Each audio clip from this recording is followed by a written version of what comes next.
Hello, this is Ken Alexander, and welcome back to my weekly whatever stream of Final Fantasy XIV. Hopefully this early, I will be able to get a group.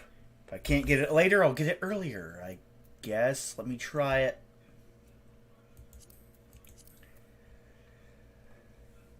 Where is it? There we go. Here we go again. Average wait time 5 minutes.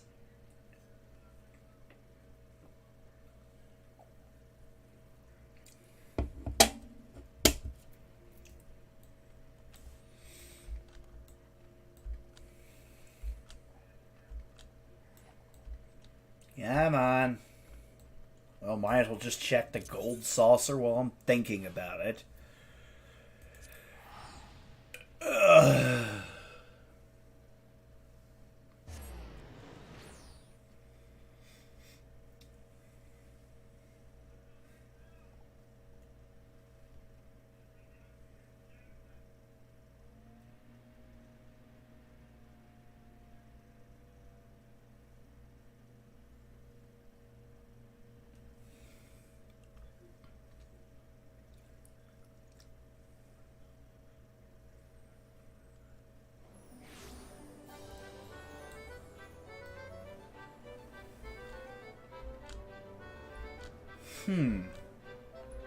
Okay.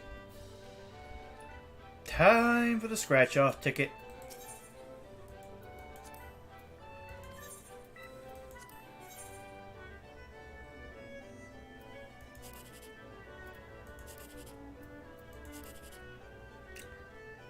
Seven, 8, 9. 9, 8, 4. Yay.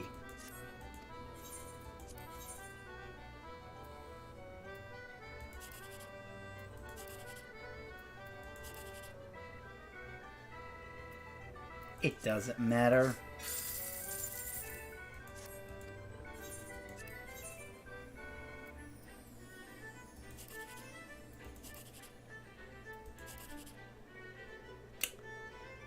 Doesn't matter again. Fuck it.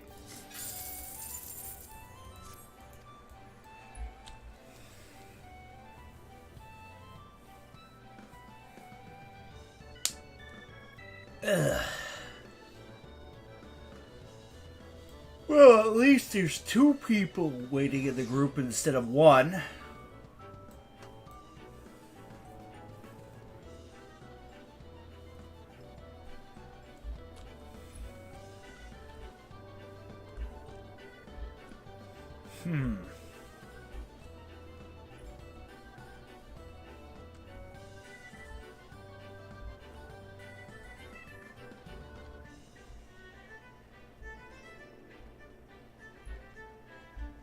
Maybe it's just me, maybe I'm crazy, but I swear, EU servers, it's way harder to get a queue than it is on NA servers. Almost like there's so many different people all in like the same 4 to 6 time zones in NA, for the most part, that you queue up at the right time, instant group, even as a DPS. But as soon as you... I mean, it's like... Maybe it's just my limited understanding of geography, but Europe just seems so spread out. Populations are so spread out over so many different time zones that I swear there's not enough in each area playing the game to actually get a group.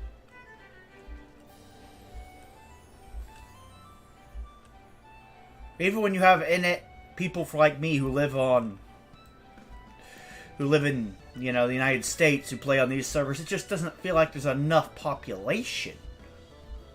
Or what I'm trying to say is there's enough population, but it doesn't feel like it's concentrated enough.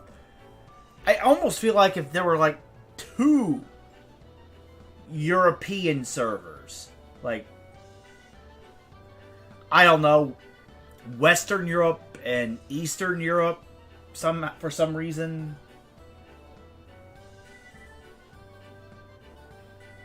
that it would solve the problem somehow.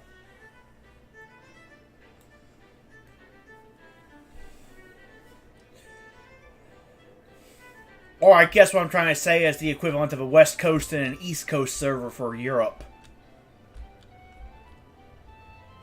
Instead of just funneling everyone into a European Union server and just going a European server and going, ha-ha! See, everyone's playing on the same server. Plenty of people. Woohoo! What do you mean 90% of Europe's not awake? Well, shit.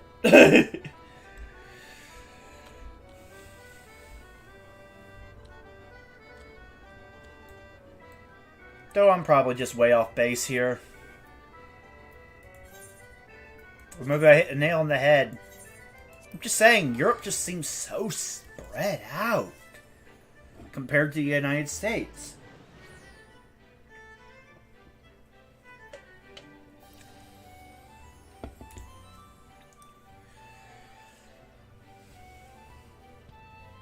Also, there's 20 million fucking languages. I mean, how do you guys even deal with that?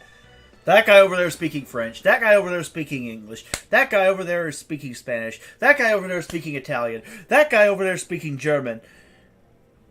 That guy over there is speaking Dutch. No one can communicate.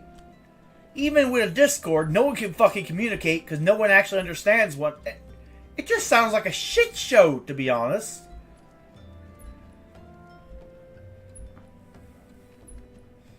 Though to be fair, this is probably how Garleans feel looking in at Eorzea. It's like, there's so much discord and everyone's so different from one another. How the hell do you even work together to do anything?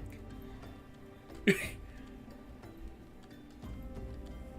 like you have no shared identity, no shared purpose, and are disorganized as fuck. Ew.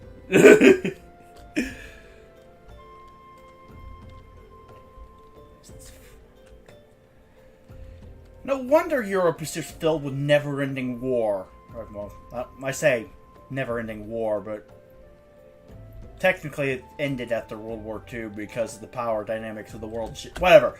You get my point. The history of Europe has never been, well, peace, is my point, until recently. It's usually... the Germans want to murder the French want to murder the English want to murder the Dutch want to murder the Russians want to murder... It's just a never-ending daisy chain of people all wanting to murder one another. Trying to figure out how World War I started is trying to figure out Yogg-Saron's puzzle box in historical format. It's just... What the hell is it... Okay, that guy's allied with that guy, but that guy's also allied with that guy, but that guy's allied with that guy, but that guy's allied with that guy, but they hate that guy, and they hate that guy, but they want to kill that guy, but they're also allied with that guy, and I'm confused. Why didn't you just all devolve into a never-ending free-for-all melee? Why was there two factions at all in this war? I'm surprised there were two factions in World War I. If it was modern times, it would have devolved into a free-for-all fucking melee with every nation murdering every other nation just because no one could figure out whose side they're on. And fuck it, we'll just kill everyone else. Simplify it.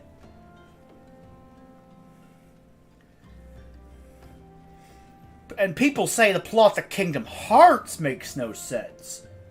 Look, the Kingdom Hearts plotline makes perfect sense. In fact, most of Nomura's plotlines make perfect sense in comparison to the build-up to World War I. I know what the build-up to World War I was, and even I'm confused as to how or why or who and when and where it started. All I know is everyone hates everyone else, and shit happened, and to be honest, I think that's all they knew at the time, either. World War II was way easier to figure out. It was a sequel to World War I. The Germans were mad. The end. It's like, I wonder if these Nazis have anything to do with the origins of this war. I mean, just a thought. I mean, I wonder who started this.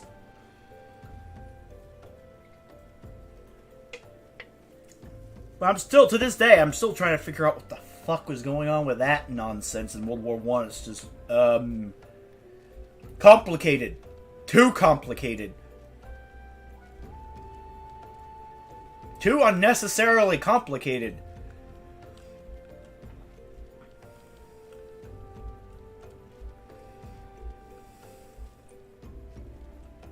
I mean, that's what happens when you combine too many different distinct cultures into one freaking region, all with their own modus operandi and desires. You just get chaos. Disorganized buttfuckery of chaos, where everyone just wants to murder everyone else, and you have no idea why, because there's too many people to keep track of, and their allegiances shift like the fucking wind. It's just, ugh.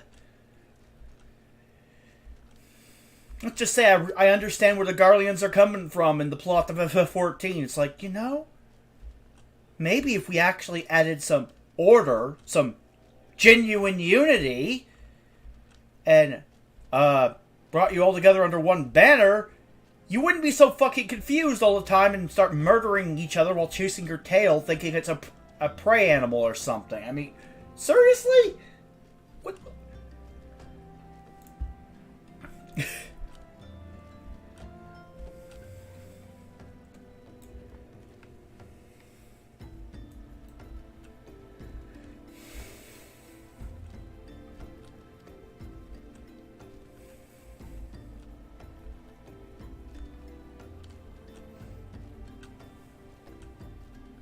God damn, what's taking so long with this queue? 2 people still waiting in group. Average wait time 10 minutes.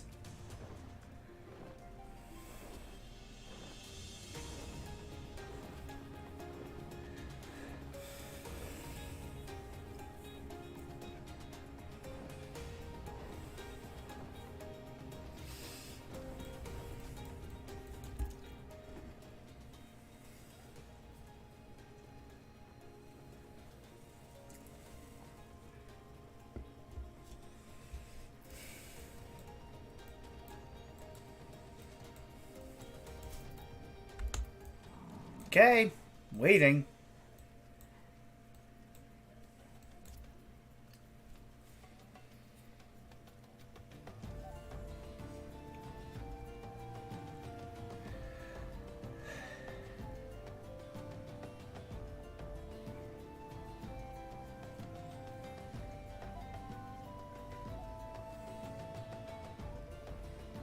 Come on. Really? No one wants to do the dragon's neck?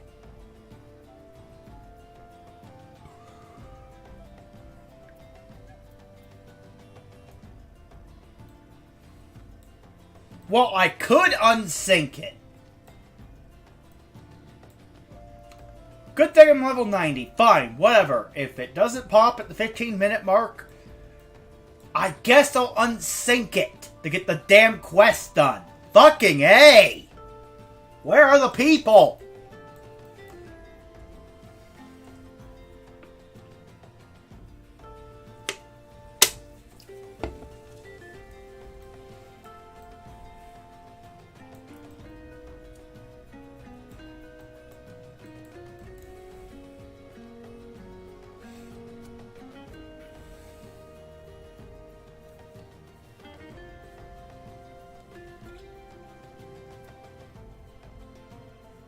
Wanted to do this the proper, legit way, but I suppose I'll unsync it if it's the only way to get shit done. It's like, really? Fucking really?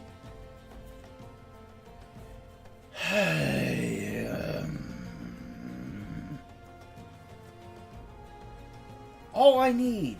I mean, there's another DPSer in the group there. All we need is 6 other random idiots. Where are 6 other idiots?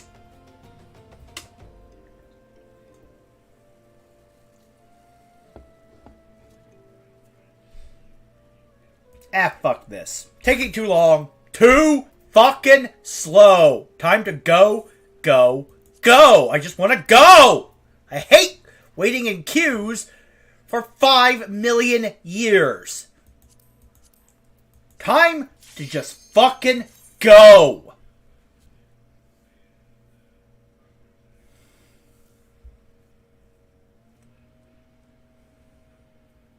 One of the things I both love and hate about MMOs. The thing I love about MMOs, other people are in the game, chat with them over comms, it's fun.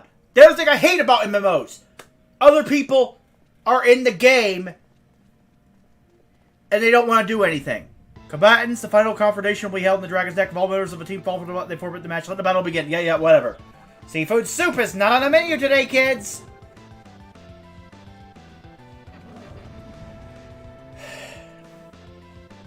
Wanted to actually show off the fight, but whatever, I'll just kill it to get on with this.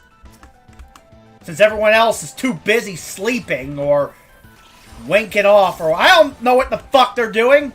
Wasting my time, that's what you're doing. You may not know it, you may not care, but that's what you're really doing. You're wasting my fucking time!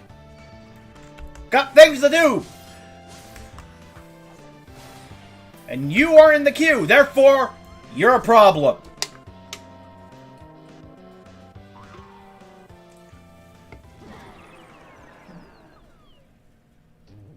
Alright, again, I feel like such a sucker.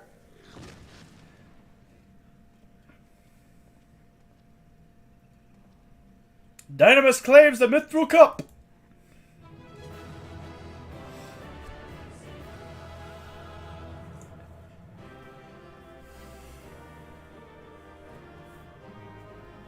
Wow, 25 seconds. Amazing! That's totally reflective of the actual fight.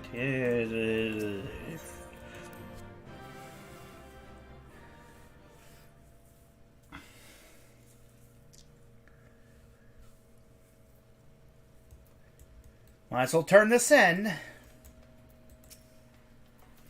Good show, Dynamis. Your performance has earned us a front row seats at the award ceremony. This should afford us the perfect vantage point to thwart the thief. Come, let us return to the Colosseum.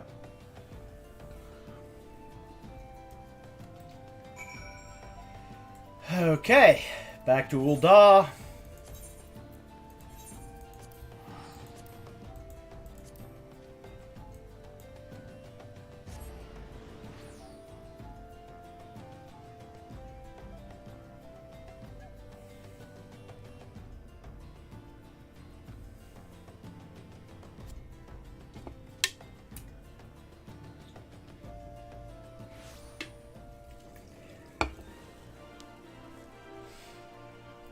Okay.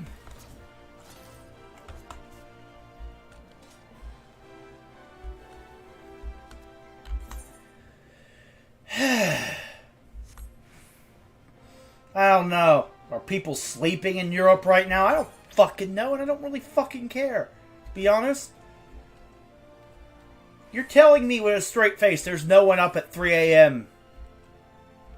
binging Hildibrand in preparation for Tuesday in Europe. You're telling me no one's awake at 3 fucking a.m. or something, or whatever it is for them.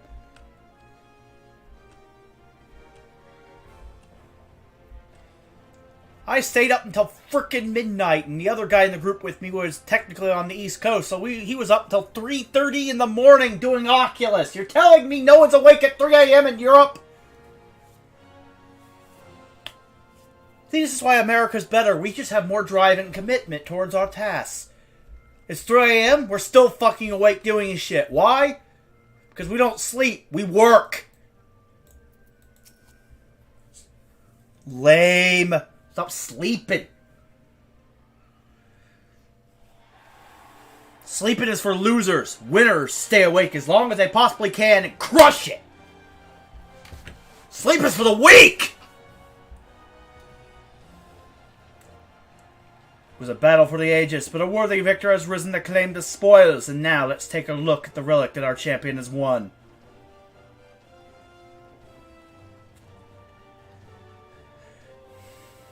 Ow, poor octopus. Behold, in the personal vaults of Master Firegeist himself, the Warden's Grace, a timeless treasure the likes of which our realm has never seen. One that's on the attentions of Eorzea's most prominent pilferer.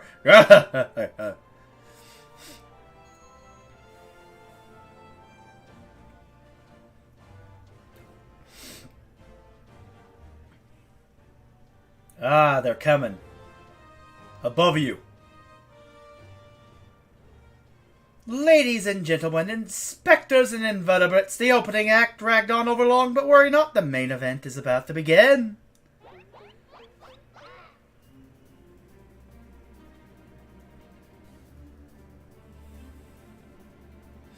I know you paid well for your seats here today, but I can assure you that my performance will not leave you disappointed. No, I invite one and all to sit back and enjoy the show.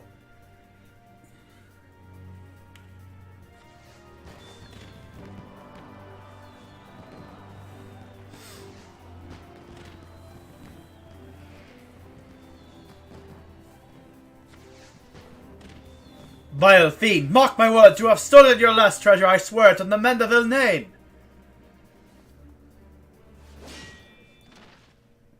Whoa! Gilgamesh! I think not, Hildibrand!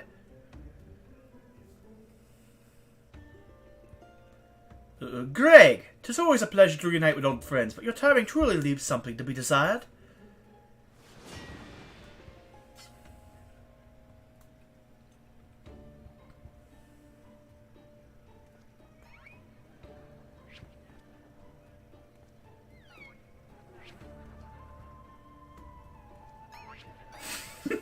Okay. Dynamis, you bested me once, but not today. I shall have my revenge when I pierce your chest with my spear. Do you not mean your skewer?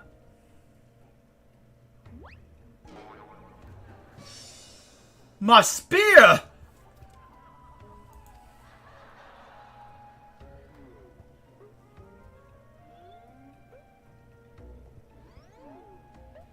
Yep, he took it back. Vile thief, is there not a shred of honor in you? Return my weapon at once!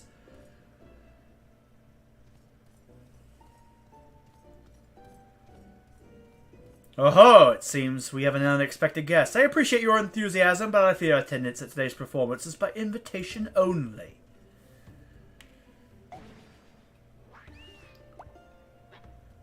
Oh. Typhon! Mr. Typhon! Time for you to sneeze!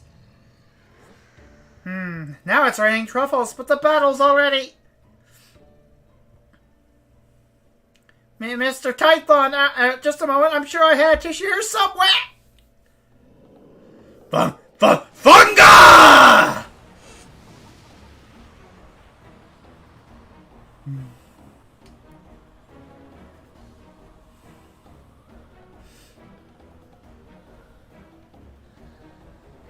Oh. We're moving.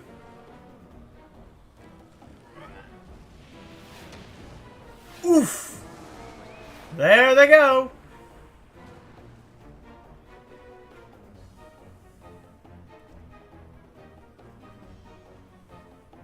Alas and alack! The ring sails straight into the hands of the fiend!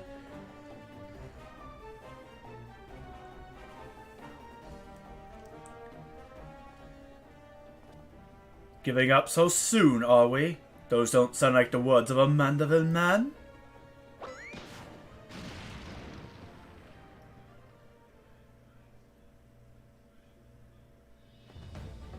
Godbert.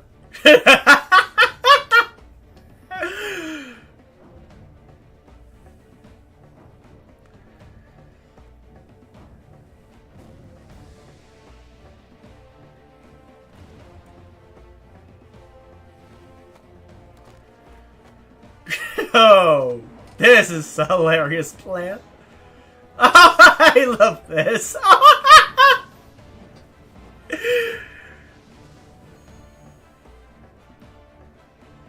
But of course, brilliant, Father. The ring won't come to me, I shall go to the ring. Why, it'll be just like Delamood. Hildibrand, Heliodor, Maximilian Mandeville? Skyward as only a Mandeville can!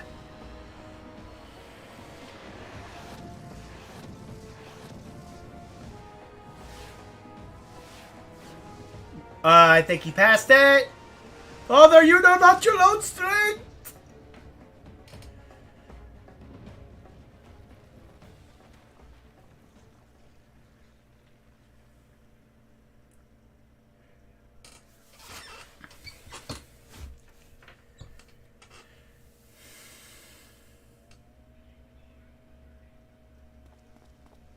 997, 998, 909.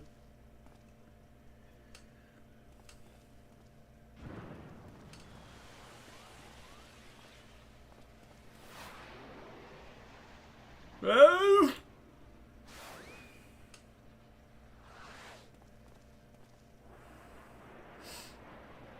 There goes the flying chicken.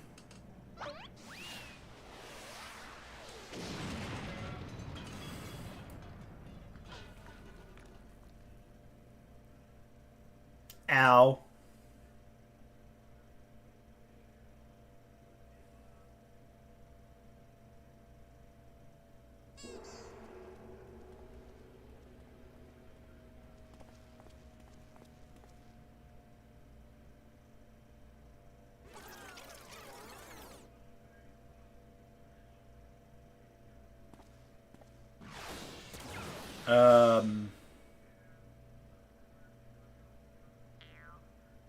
These legs, they look strangely familiar.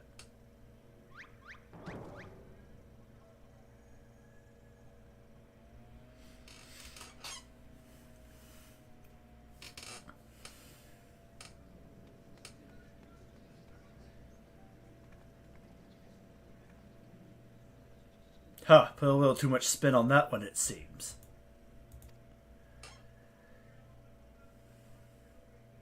Not exactly as planned, but who can argue with the results, save for one thing. This ring is a fake.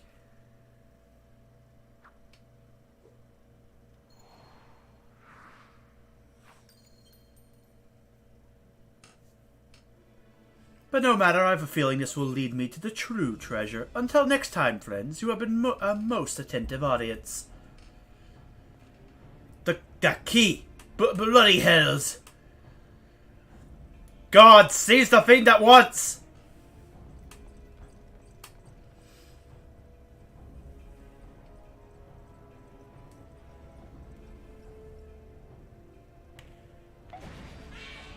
A bomb? Who do you think you are, Queen Braun? Oh, he really does think he's Queen Braun! Oh. Good, I was worried that it was going to end up like the one in Final Fantasy IX, where we're all going to be knocked flying. I mean, it's Hildibrand, we probably would have survived, but still, I thought it was going to hurt more.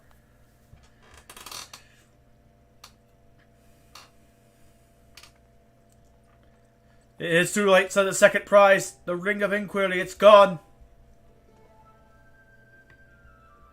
Second prize? What is the meaning of this?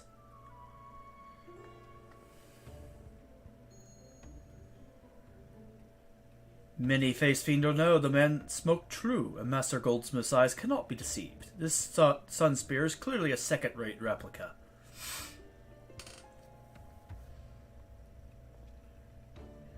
The rhinoceros is just, the dim lighting. Yes, if you'll just step over here.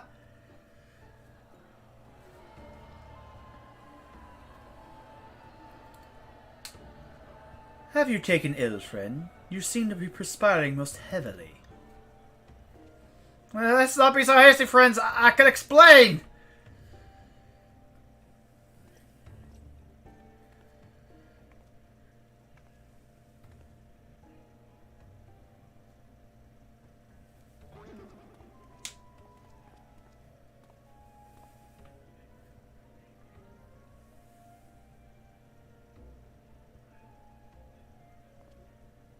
Sold out my honor, joined forces with that odious octopus, all for a false treasure?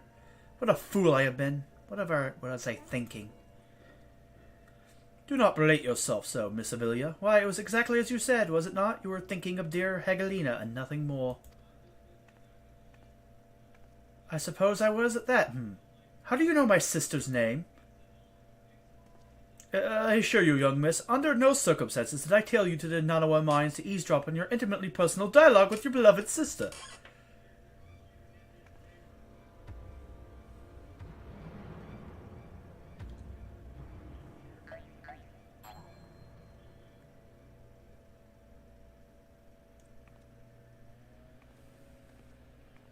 You have the right of it. Blinded by the prospect of fortune and fame, I lost sight of myself and what I was truly fighting for. My honor and my sister's trust will not easily be regained, but I will not shirk from the challenge.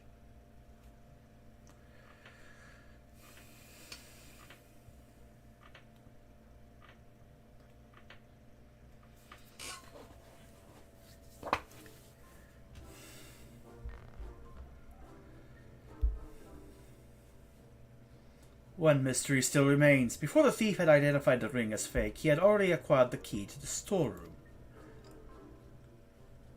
Clearly, the second prize, this ring of inquiry, was his target from the start. But why? There must be some pattern to the items the fiend has stolen. A pattern that betrays his true intentions.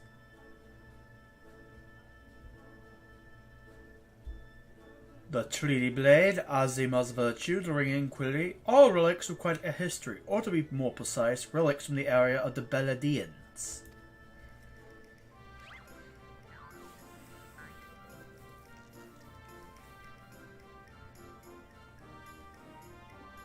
Oh, if that is so, the answer is clear as day. The fiend means to found Eorzea's greatest museum of Beladian history, pushing up the prices and gouging on its men of their hard-earned coin. Doubtless another one of his cards will appear on the scene to tell us just as much. No.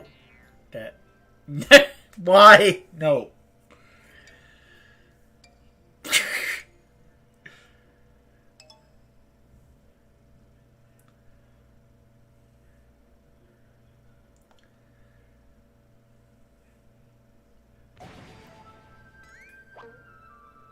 Ooh, a card.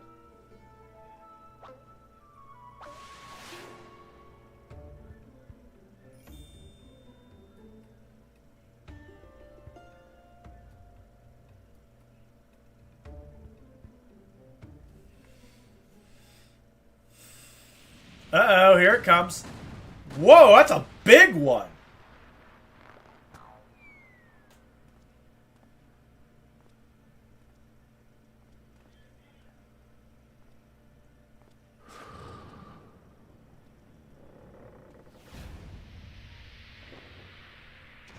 Oh, shit.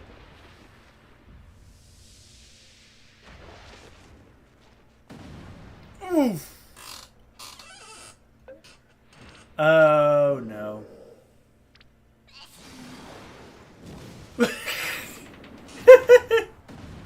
Ow!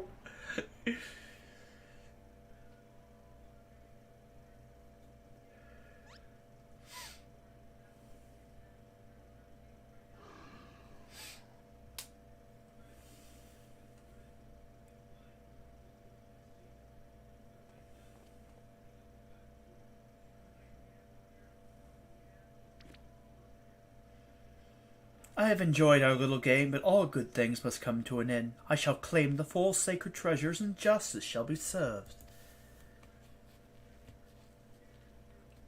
So this is the thief's final challenge to us, but where are these full treasures of which he speaks?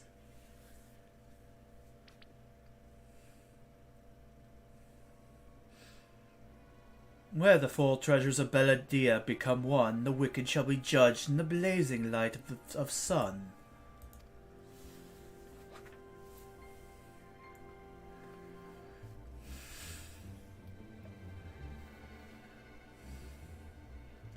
An old legend, little more than a fairy tale at that, and yet it seems the Phantom believes that there is some truth in these words.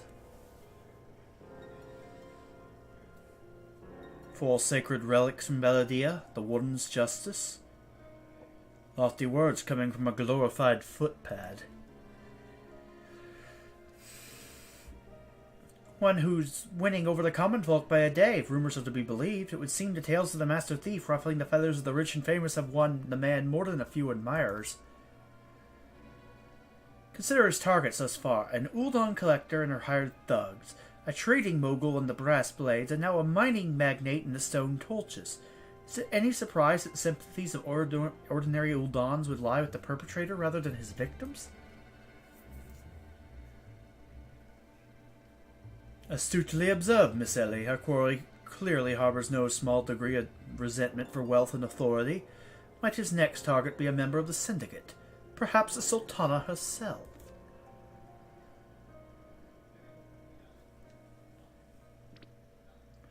Aha! Then it will be to his downfall. For the greater the challenge, the higher I rise. Just one moment, if you would.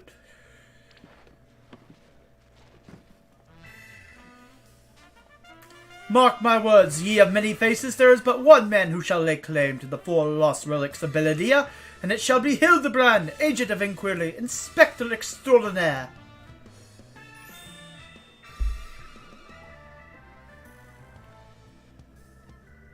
Yes, I'm sure that inspires us all with great confidence.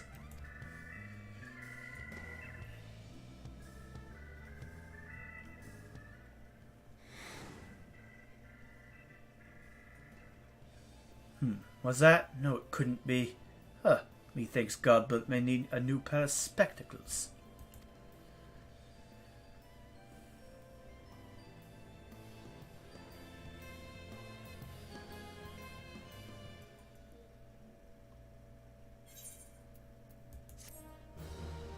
Okay.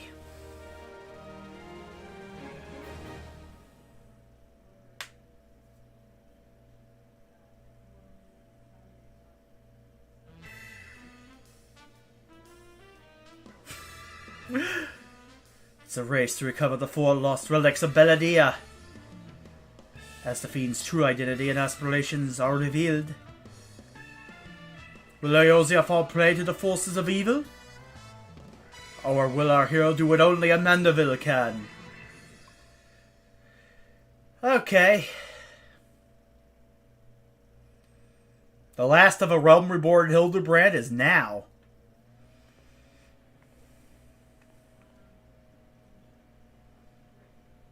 The key to the next case is a mask. Have you ever worn a mask for so long that you forgot what you actually looked like? I have.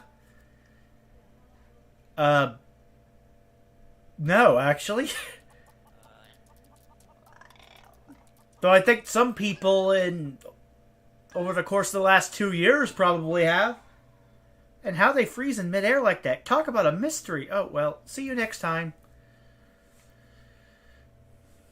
Yeah, ether. It's probably just ether. Yeah, ether. We'll just go with ether. Cartoon physics? Shades of Silda. I was wondering when you'd show up, Dynamis. I hope you haven't made any plans for the night, because we've got a situation on our hands. Remember our good friend from the Phantom Thief? Well, it seems he's decided to branch out from burglary to cold-blooded murder. The rumors are to be believed he's claimed 3 victims already, all influential members of Oldon society.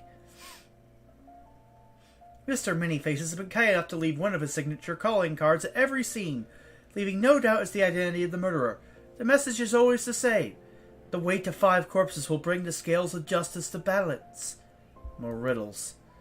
Not that you'll hear me complaining. No, the only thing my readers like more than a good mystery is a good murder mystery. Ever since the story broke, the Mr. I's been selling like Ponzi cakes. The only rub is that it's left me to no time to look into the thief's last message. Until now, that is. Shall we, Dynamis? The hidden treasure of Uldar, was it? If there's anyone who could shed some light on this, it's you-know-who. The Sunsilk Tapestries.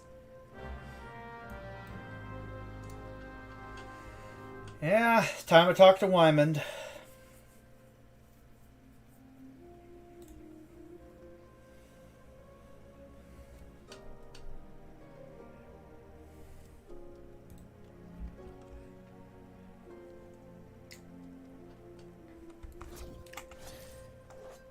Well, time to run.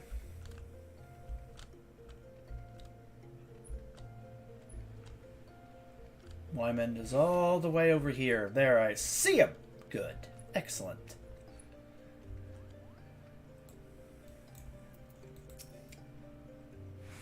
Well now, Vant, my favorite venturer, my favorite Mithril I report along with her. Tell me, what have I done to deserve the pleasure of your company today? I see, as much as I'd like to help 2 lovely ladies, I'm afraid you've found old Wymond at a loss. Uldar has more than its fair share of treasures, hidden in and otherwise. I reckon our phantom friend could be after just about any of them. Tell you this much, though. Whatever the thief's got his eyes on, it's got the Sultan sworn in a right dither. Word has it they formed a regiment of their best and brightest to safeguard the world vaults from this very threat. Sultan sworn aren't like to be forthcoming with information, but it's the only way we've got. Come on, Dynamis. I say it's time we paid a visit to the Heart of the Sworn. Oi, hold up there, Ellie. I ain't generally the worrying type, but you may want to think twice before getting yourselves involved in this. Man of my business develops a nose for danger, and this time the stench is something fierce. You're a reporter, Ellie, and a fine one at that. Don't put your pretty neck of yours at risk trying to play hero. Your concern is touching, but I can assure you that I am ready for whatever dangers lie ahead. Besides, being a reporter is more about selling papers. I have a duty to seek out the truth and convey it to the people. Come, Dynamis, time is of the essence. Seek out information, Scholar's Walk. Where the hell is that? Oh, upstairs. It's upstairs?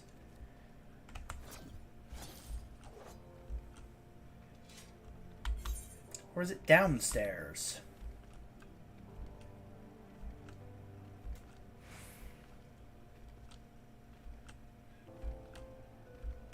I know the Paladin trainer's upstairs. Well, not Paladin.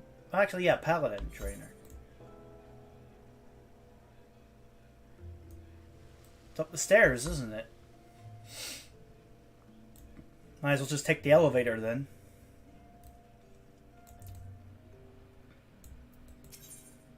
Husting Strip.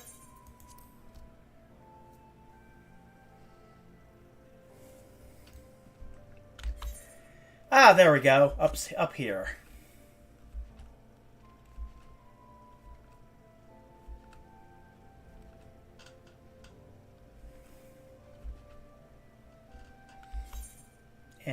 Yeah, through here. Oops, got stuck in a plant.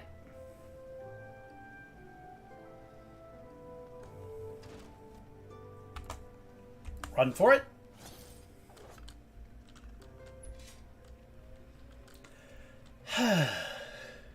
All the way down here. Scholar's Walk. There we go. So that's what this spot is called with the alchemist trainer. Okay. Halt! Only authorized personnel are allowed in. Thud, bugger me with a broadsword. It's the gentleman of lights, adventurous companion and catty but cute. Reporter from the Mithril Eye. Well, if it isn't the self-styled warrior of light. Tell me, what tall tales did you spin to the Sultan's Ward recruiter to land yourself in this position? Only the 12's honest truth, miss. Seeing that gentleman of light standing tall and triumphant that day, it moved me to the depths of me soul. Like, I vowed to put aside my sketchy past and serve the realm just like my hero, Master Hildibrand. The Sultan's Ward were impressed with my commitment and my sword arm, and they gladly welcomed me into their ranks. Wait, don't tell me you've come to assist Master Hildibrand in his investigation, haven't you? Cool, why did you say so sooner? It's the least I could do to help the two ladies who united me with my role model. You'll be wanting to speak with Felice. She is one of the Sworn's best and something of a history buff, it'd seem. When she heard the thief was targeting the 4 relics of Belladia, she personally stepped forward and volunteered to lead the investigation. If anyone has the information you're looking for, it'd be her. Wait here while I get her. I can trust you not to touch anything, aye?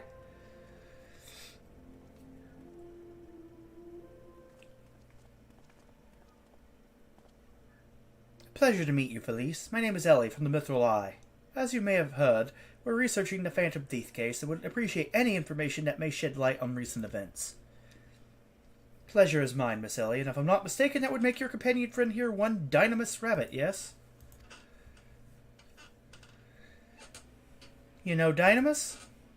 As any regular reader of the Mithril Eye would, I must confess to being something of an unabashed fan of your work. Though it hardly befits my station to say this, I was secretly hoping that you would show up to assist the investigation. Doubtless the inspector, too, will also welcome a helping hand.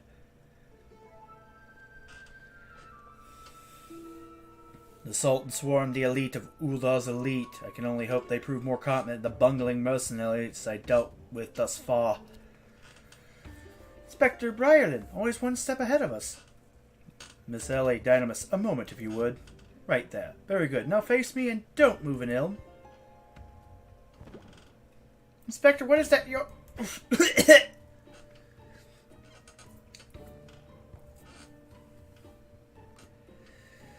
Demasking dust. A formula of my own devising that will allow us to see right through the thief's disguises. In analyzing the mass left behind at Vesper Bay, I was able to identify its composition and synthesize a counter-agent that would dissolve the disguise whilst leaving the wearer's face intact. In any event, it would appear the two of you are indeed who you appear to be. Brilliant, Inspector! The Phantom's thieves pulled the wool over our eyes for the last time! Fear it won't be so simple. The ingredients necessary to produce the dust are exceedingly rare. Even with the entire resources of the Sultan sworn at our disposal, we are only able to produce a limited supply. I see. Well, I suppose it's better than nothing. That said, have you been able to identify the thief's next target, a hidden treasure of Ul'dah, the last of the 4 relics of Belladia? I fear not. I poured through the histories time and again, but the only mention of these 4 relics is a vague reference in an old prophecy. Most serious scholars consider it little more than a fairy tale. When darkness falls and hope fades to despair, 4 warriors born of light shall descend in the righteous glare. The legend goes on to describe 4 sacred artifacts, one each possessed by these 4 Belladian heroes, but makes no mention as to their appearance or nature. 3 times we have tried to identify the thief's target, and 3 times has he foiled us by making off with something else entirely. Needless speculation will only play to the fiend's strengths. All artifacts of Belladian origin have been sealed within the royal vault, and a regiment of our finest assigned to its protection. I have furnished all the guards with a supply of demasking dust and instructed them to be on the lookout for any suspicious personages. The Blackguard will be in chains before he can lay a dirty hand on the vault doors, let alone the treasures within. You have our word, my lady.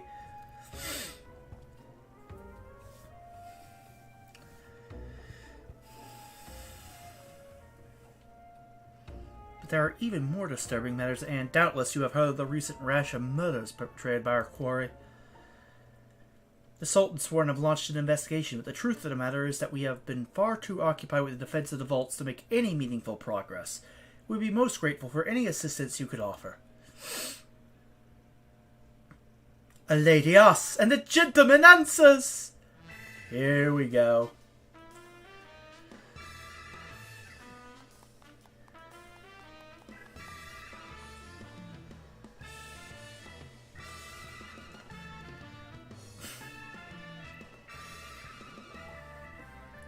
Cast all worry from your heart, my lady. Hildibrand, agent of inquiry, inspector extraordinaire, has arrived to set right what is wrong and bring the wicked to justice. And this must be the demasking dust that is the talk of the palace. However, you need not waste your supply on me, Inspector. I assure you that I am exactly who I claim to be.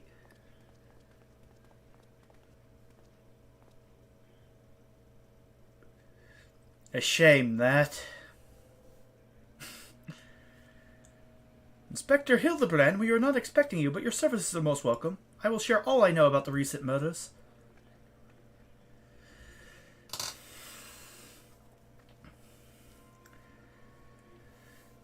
The killer has claimed 3 victims thus far, the head of a publishing consortium, a high-ranking government official, and an influential scholar. Other than that, they were all influential figures in their respective circles. We can identify no common threads connecting the 3. Oh, this will prove a most satisfying case to crack indeed. And what of the method of killing? Conked over the head with a cudgel? Gutted with a greatsword? Strangled with a subligar, mayhap? I'm afraid that we've identified no pattern. In any event, the murderer plots the deaths of 2 more even as we speak. We must take action, and quickly. Understood, my lady. Clues may be scarce, but worry not. My realm-renowned powers of deduction are more than up to the task. I will see this burglar turned butcher delivered to justice.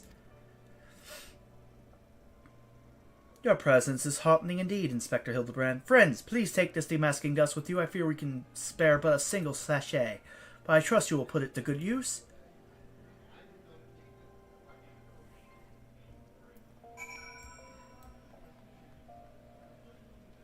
Okay, let's talk to Hildibrand. Come to accompany me on yet another case, friend? I like your gusto, but if you're auditioning to be my assistant, I fear that role has already been filled most ably. Still, a gentleman welcomes the support of all of his admirers. I shall henceforth name you dustily, Dynamis, my ever-loyal associate. And now, my ever-loyal associate, the investigation calls. I propose that we begin by inspecting the site at which the most recent victim met his demise. My questioning about the palace has revealed that the scholar's body was found not far from the 80 sens of Sasamo. Even the most circumspect of criminals cannot help but leave behind clues. Clues that will not elude my gaze. Friends, let us be off. Pray alert me should you see anyone suspicious, my ever loyal associate. We must put Miss Felicia's Damascene dust to good use. 80 sens of Sasamo. That's out there, actually. Yeah, I'll just go to Horizon and fly.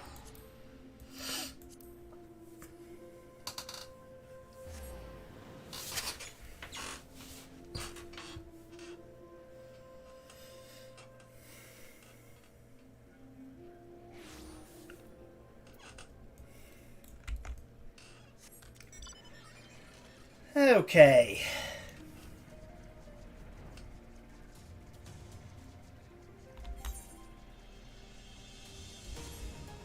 Come on, keep flying.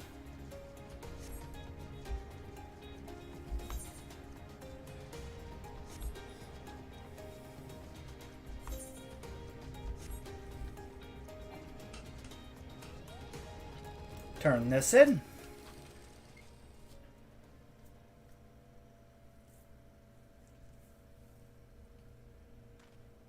Flowers. Yes, it is all becoming clear now. Our phantom killer is a florist who, in his hurry to escape, carefully mislaid his wares. Just what do you think you're doing, eh? I don't want to put those flowers there, eh? Not on a memory of me poor boy. You dare to file his memory, eh? 1,000 pardons, my lady. Please accept my most sincere condolences on your loss. I am Hildibrand, agent of inquiry, inspector extraordinaire. I swear to you, on my own dear mother's name, that your son's killer will be brought to justice. As I was just saying, these flowers were clearly placed here by the family of the deceased, which can only mean... Leave this place. Run away while you still can. Run far, far away. Run or he'll turn you into a zombie just like my poor, poor boy. A living person turned into a zombie? Nonsense. Not nonsense, my boy. History, or have you not heard of the horrors of the Sildir? Older sibling nation against which we waged war centuries ago.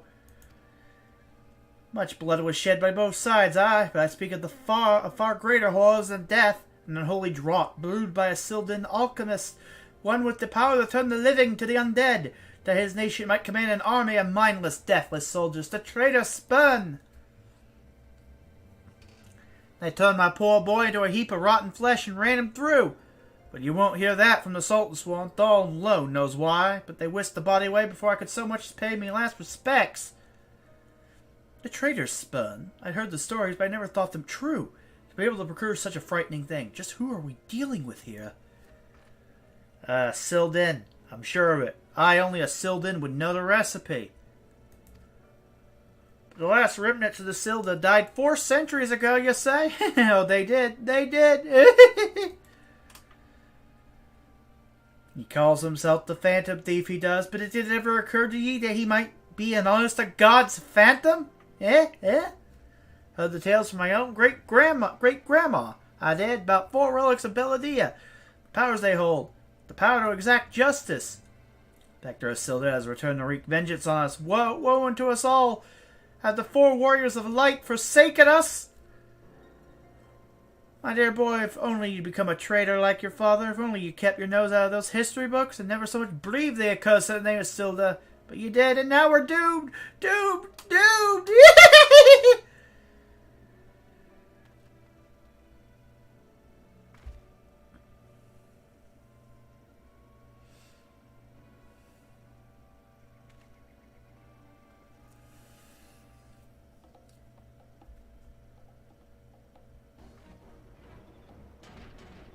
That bleeding horse on's here somewhere. I can feel it in me follicles. Was putting hair tonic the realm was seen. That it was, for all of a fortnight. Before my fluid locks out all over again, just as I was chatting up a lovely young lass at the quicksand, just to twist enough, an extra ilm. Montbark, charlatan, I'll find that so-called inspector and his sorry band, pull every last strand of hair from the bleeding skulls.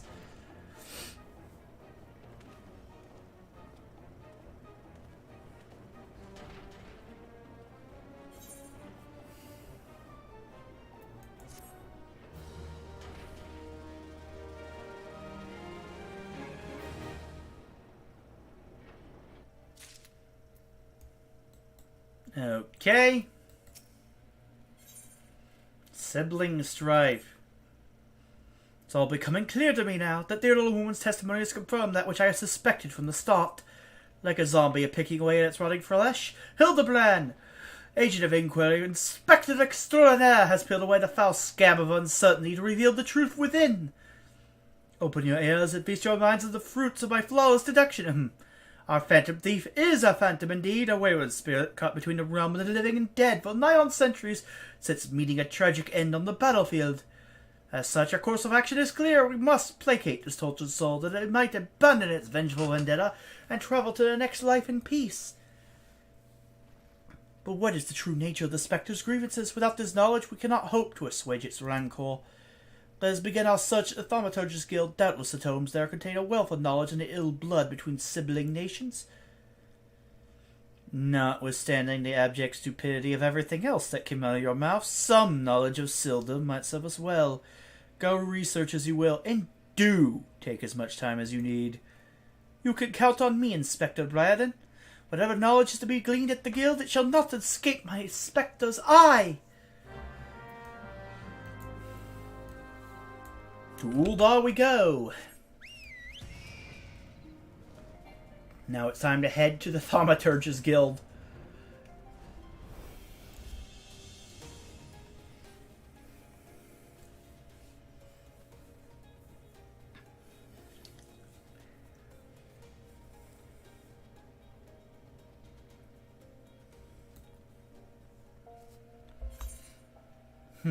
Okay, Thaumaturgist Guild is this way. Let's go.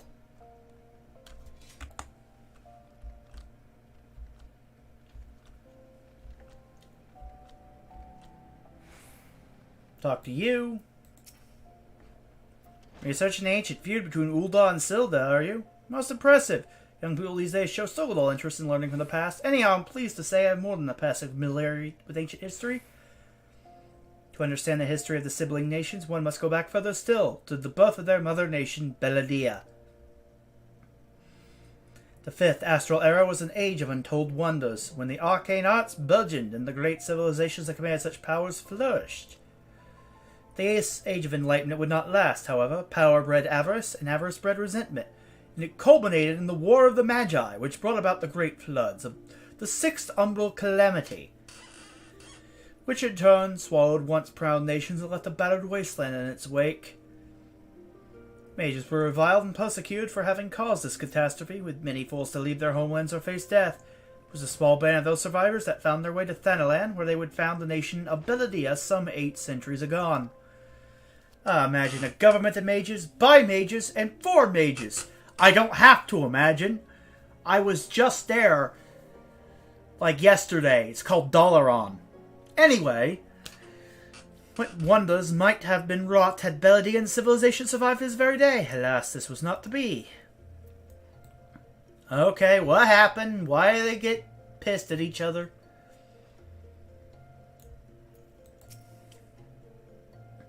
Greetings, traveler. You would learn of the war between Uldar and the fallen Sultanate of Silda. It would be my pleasure to enlighten you. The two city-states coexisted for several generations until the bad blood between them boiled over, culminating in outright war. As you might deduce from the present state of affairs, Uldar emerged victorious, leaving its once proud sibling nation in smoldering ruins. As the histories tell it, the battle fought between the sister nations were the stuff of nightmares. In a desperate attempt to overcome Uldar's superior numbers, Sildan alchemists devised a most horrific stratagem, employing a frightful formula known as the Traitor's Spur. They brought their fallen warriors back as undead soldiers. Some theories have it that they even employed the potion on those of the living who were too weak or wounded to fight. Since shivers up the spine just thinking about it, no? It's truly a crowning glory of our fair nation that our forebears were able to emerge victorious against these horrors. Aha!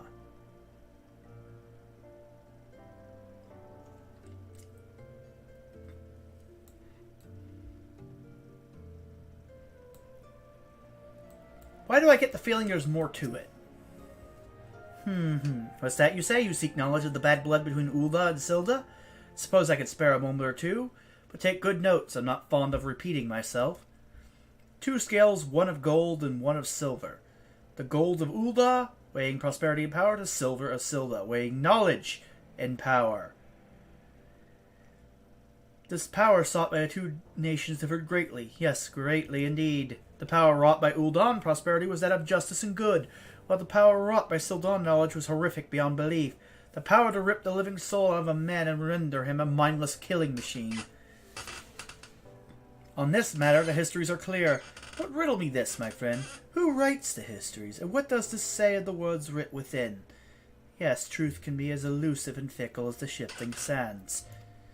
As one example, did you know that in the war against Sil'dah, Ul'dah and Amal'Jal warriors fought side by side?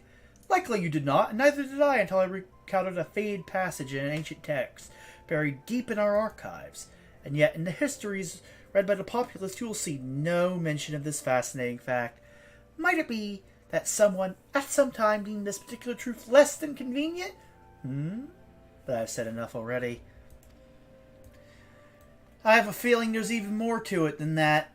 You're willing to censor one thing, you're willing to censor it all. Why do I get the feeling Sil'dah was the good guy in this fight, and history was revised by the winners? Because I think that's actually the plotline, if I remember right. Thus the whole justice rant. I said justice for Sil'dah. You don't say. It's not every day someone comes to our halls to research Sil'dah. As a fellow student in history, though, I am more than welcome to conversation. Beledian civilization flourished in relative peace until twin sons were born to the royal family.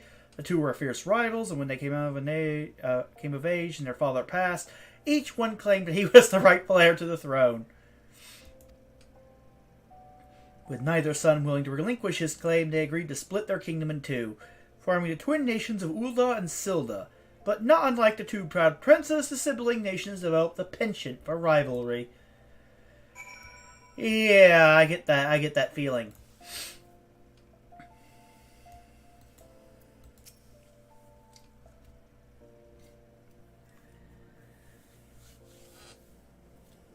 My ever-loyal associate, tell me, what have you learned from your questioning of the scholars in these halls?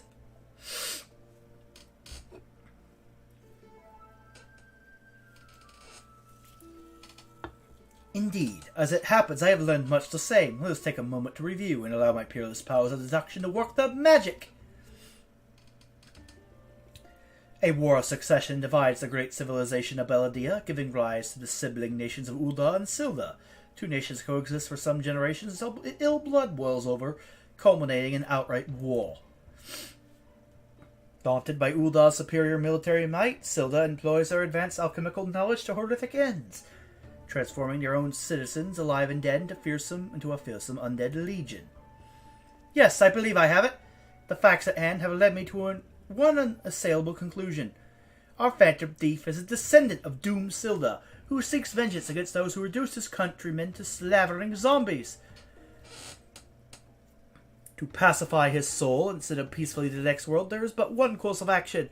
We must find the Sil'dan statesman who conceived this dreadful stratagem and have him apologize to the thief in person for the suffering he has wrought. That's stupid. A brilliant plan. Perhaps you'd like to go find yourself a shovel and dig this statesman out of his grave yourself? Leaving aside this nonsense of spirits and specters, it appears increasingly likely that our quarry shares some link to Sil'dah. His garish garb is no doubt meant to evoke the silver scales of the fallen sultanate. The Sil'dan connection would also serve to explain the rare knowledge of Beledian relics our thief clearly possesses. But what of the murder victims? What common thread amongst them could have incurred the ire of our adversary? Few people in town spoke of a man sighted calling upon the victims in the past days. Those who saw him said he had a most frightened air about him. Wait, yes, it's coming to me. Of course! My keen investigator's senses ring out with a voice loud and clear. This man Miss Ellie speaks of just might know something!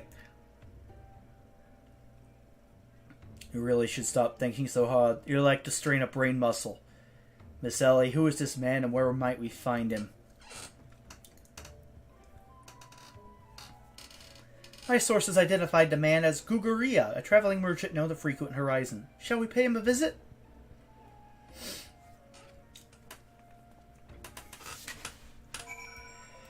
Okay, let's head to Horizon.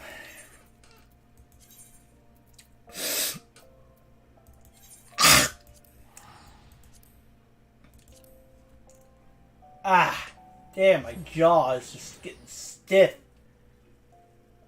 Ah. Ah! Ooh. There we go.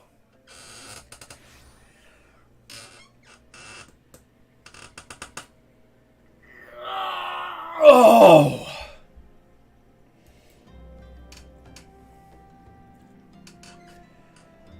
Whew.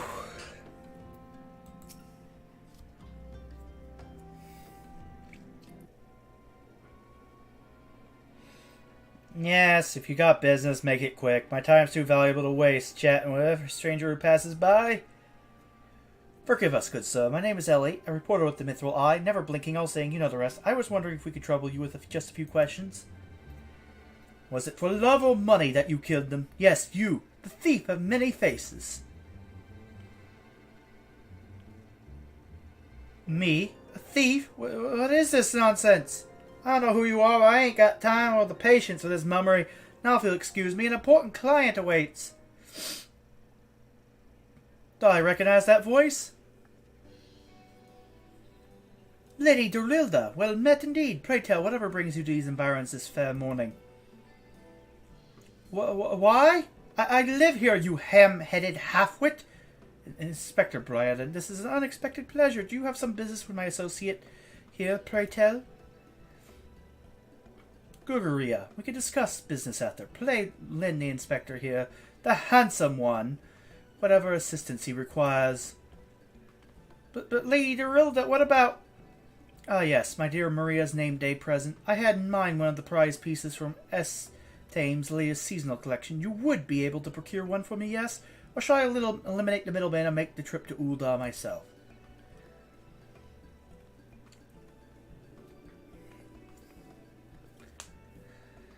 I'll say it just once more, Guguria. I expect you to give the inspector and his companions your full assistance. They, yes, even the stupid one, help me regain something truly priceless. Yes, something more valuable than any mere trinket.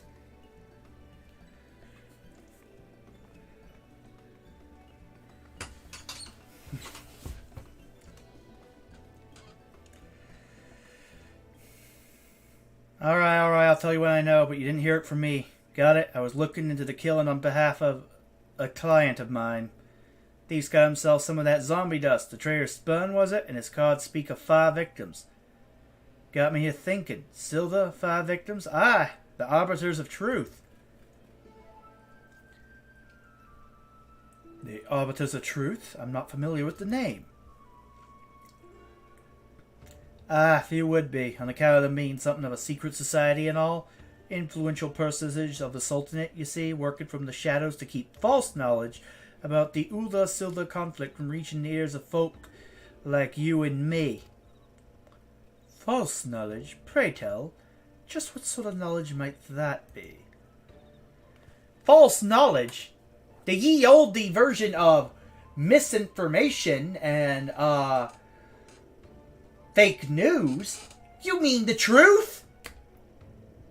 That usually is the truth when someone's like, stop spreading misinformation and propaganda, or we'll shank you in the back alley.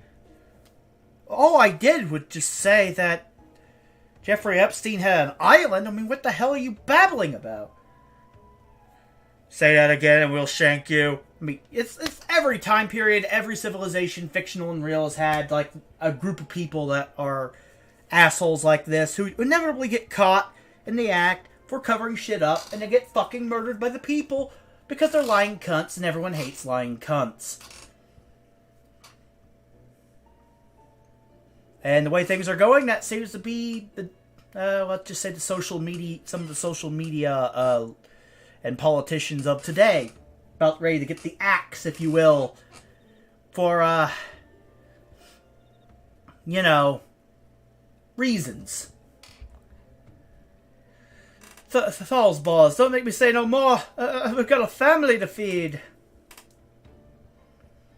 Very well, just tell us one last thing. Who hired you and where can we find him? Hob. His name's Hob. When we heard what I said, he told me that he was going to set sail for Limsa with his 5 best sellswords to got his back. Said there were many prying eyes at the airship dock. Said he had a private ship docked and waiting for him at Vesper Bay. But remember, you didn't hear none of this from me. This man Hob must be one of the killer's targets. Doubtless he also knows the identity of the remaining one. I doubt that. They say the Arbiters are so secretive they don't even know each other's true identities. Now don't ask me how that all works, but Hobbs got hiring good friends in the Brass Blades. Once he heard the victims had been all zombified, he panicked. Guess he knew that he'd be next. Thank you very much, my kind sir. Once again, the ancient Mandeville art of parley has procured for us a key morsel of knowledge. Let us seek out this Hob fellow and see what he can share with us. And let us hurry. The man's life is in danger even as we speak.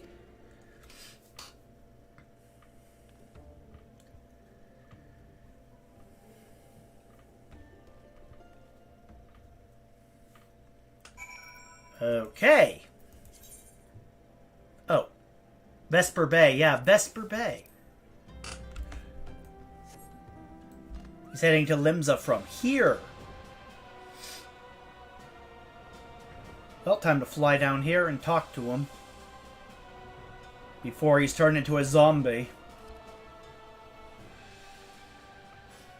Imagine having a deadly alchemical concoction that can turn your enemies into an army of Twitter users. This cannot stand. We must stop this villain for justice.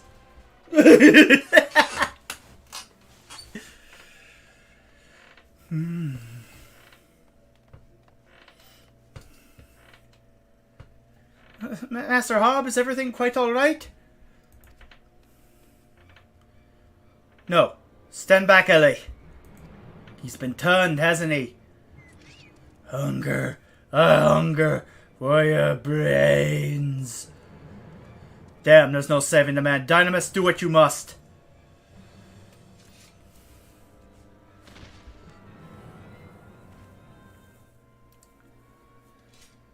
Yes, my first-hand knowledge of zombies told me this particular shade of green is unmistakably that of the undead. Just would seem we were a few moments late to the scene. A message, and then there was one.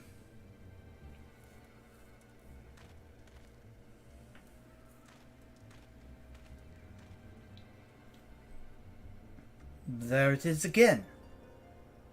Something the matter, Inspector? Indeed, Noshu, there is. Ever since I picked up the trail of the Phantom Thief, I've had this fleeting sense. A sense that someone or something is watching us. The thief might be close at hand. We should be careful. For the moment, let us return and report our findings to Miss Felice. Secret society or no, knowing the identities of its members may yet lead us to the final victim. I, too, had best return to the Mithril Eye. Let's meet up again after. I'll see what new clues I can uncover in the meantime.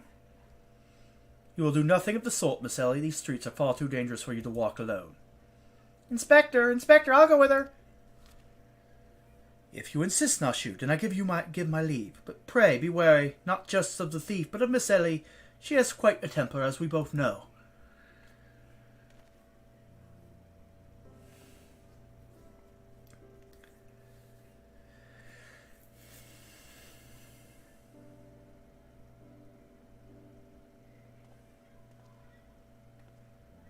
Miss Ellie, there is something I must tell you when this case is over. Be safe, and promise me that you will not attempt anything rash, as you did that time when the fiend took an aim at my own life. Your life is at Costa del Sol. Yes, that was quite the ordeal, wasn't it? I'll be careful, I promise. I eagerly await the day when I may hear what it is you would share with me. A secret vow? Oh, consider my interest piqued as well, good Inspector. Now let us be off. Miss Felice awaits our report.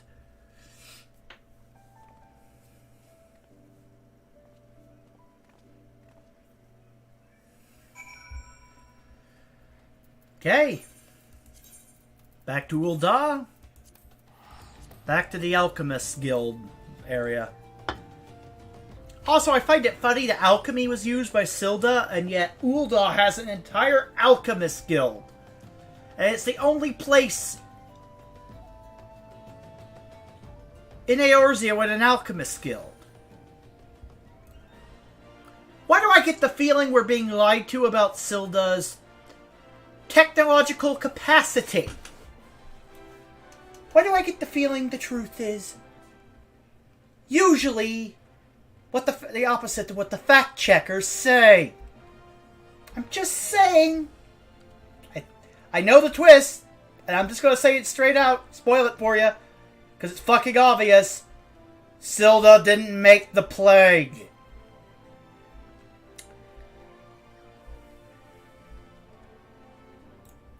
I mean, how else would you wipe out an entire rival nation? Ah, genocide. Such a fun endeavor.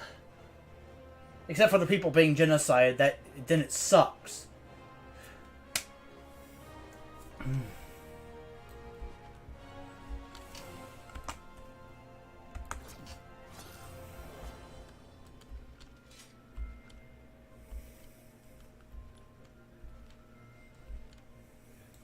Okay, head up here.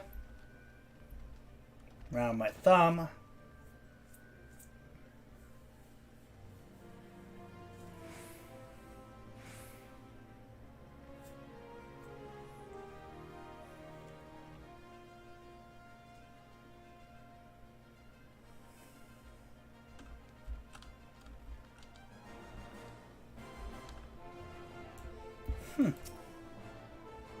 A fourth victim? God have mercy, were you able to glean aught of a connection to the other victims? The Arbiters of Truth? No, it cannot be. Somebody help!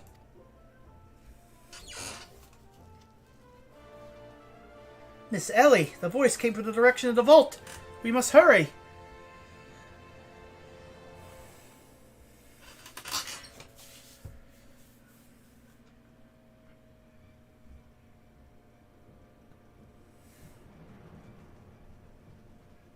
Miss Ellie, are you hurt? That man, I only thought to ask him a few questions. Before I knew what was happening, he was upon me. I could only...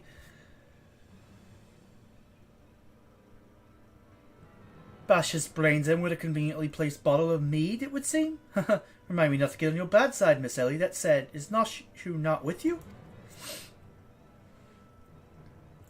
She saw a figure lurking in the shadows and went off in pursuit before I could stop her. This man wears the armor of a sultan sworn squire, yet his face is unfamiliar to me. Something is amiss.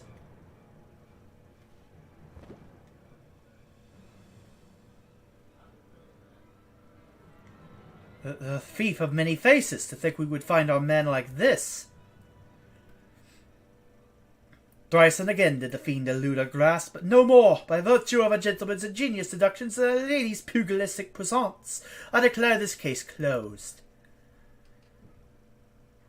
I return this sachet to you, Miss Felice. Whilst the gesture was appreciated, in the end it proved superfluous to my cracking of the case.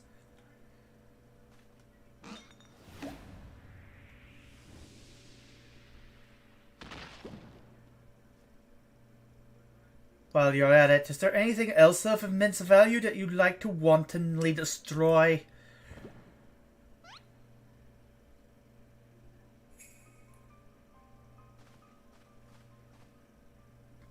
What? What is the meaning of this?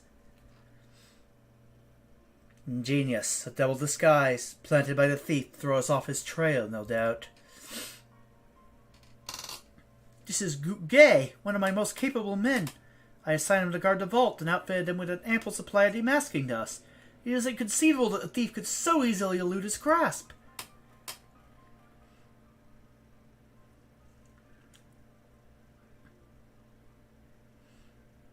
Unless the thief was not wearing a mask.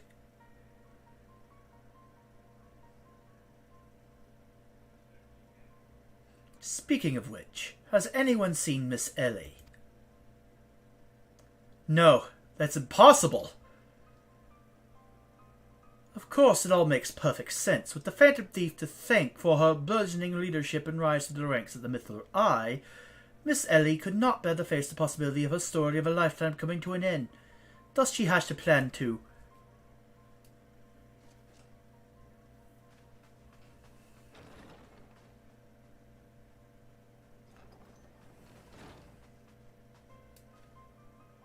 My lady, the vault has been breached. The wise man's whisper, it's gone.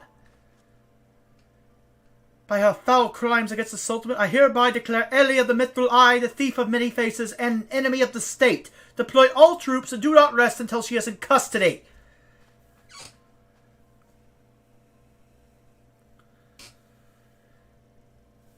And now the game is truly afoot. And there's Gilgamesh. Ugh, what has made all this racket rumpus? Just we were about to make our triumphant return. Isn't that so, Enkidu?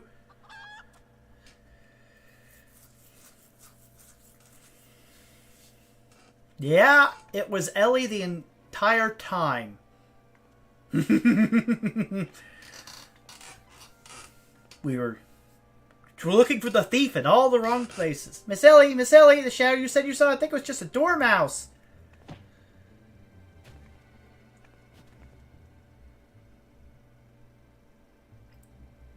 To think he literally stumbled face first onto the second mask. His good fortune truly knows no end.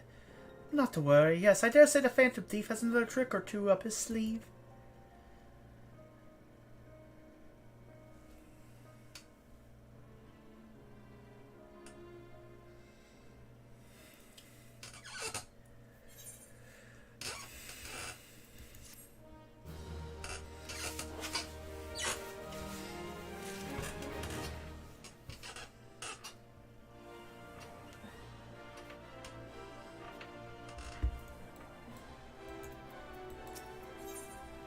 Beneath the mask.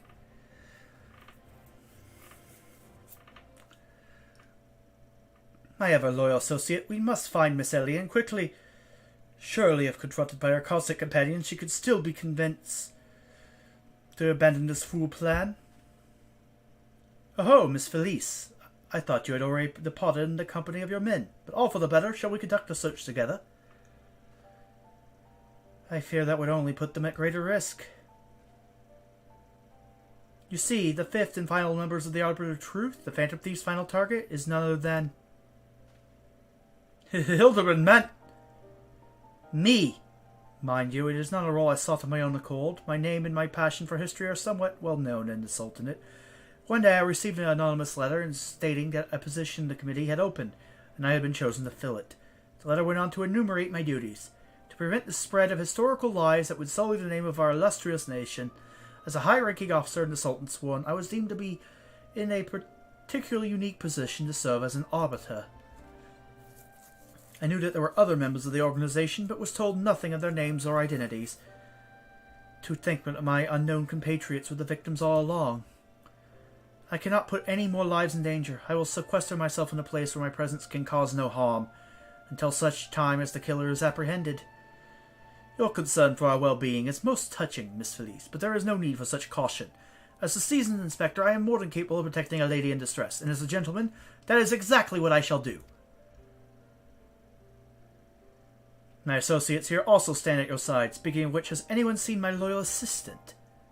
Inspector, over here! Aha, the Phantom Thief! Ah, there you are, Nashu. You really shouldn't run off on your own like that. I was worried sick about you. I'm sorry, Inspector. Miss Ellie said she saw somebody in the shadows, so I went to take a look. Now, there wasn't anything there but a dormouse. But it was really cute dormouse, you see. It just kept squeaking and scurrying away, and I just... Typical feline. Too busy off chasing a mouse to actually be useful.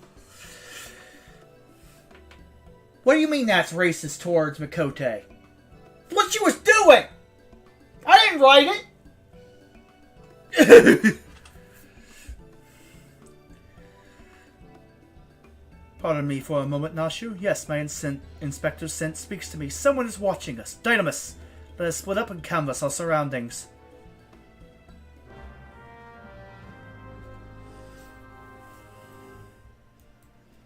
Imagine. Just, you have cat ears and a tail, and that's just enough to alter your DNA, just enough to give you the urge to chase mice.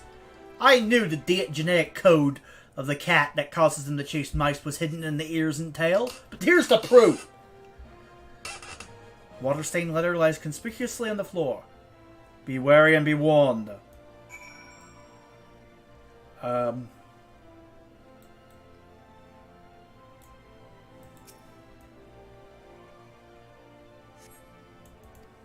Trust no one, and your friends all the less.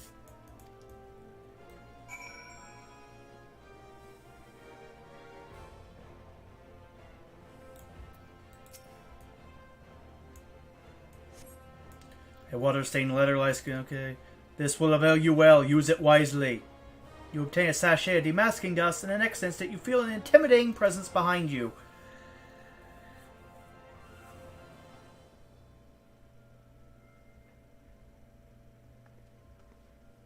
Oh, if it isn't my beloved son's staunch companion, the mighty Dynamis. I was in the area on a matter of business, which I curtailed when I felt a suspicious presence from the shadows. Pursuing it led me here. Mayhap it is the same for you?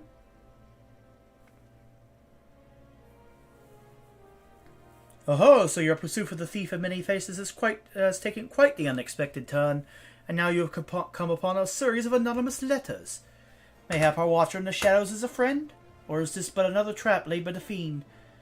Yes, the plot thickens like a dollop of salamander oil. In either event, I dare say the circumstances call for utmost caution. The thief could be anywhere, or anyone, myself excluded, of course. No mere mask could replicate the physique of this Mandeville man. That said, I fear my dear Hildy may be in a bit over his head this time. Allow me to assist in your investigation. Were anything to happen to Hildibrand, his dear mother would, not be pleased.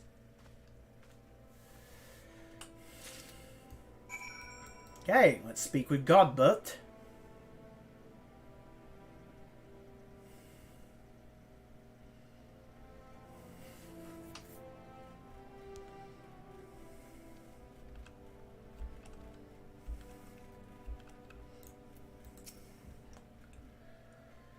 If the sender speaks true, the villain even now lurks within our midst, and yet we have but a single sachet of demasking dust at our disposal. We must identify the impostor beyond reasonable doubt before we proceed. You know the players better than I, Dynamis. What say you have a few words with each of them and see if aught seems amiss? Let's talk to Phillies. Am I doomed to share the same fate as the others? I'd sooner die than become one of those things.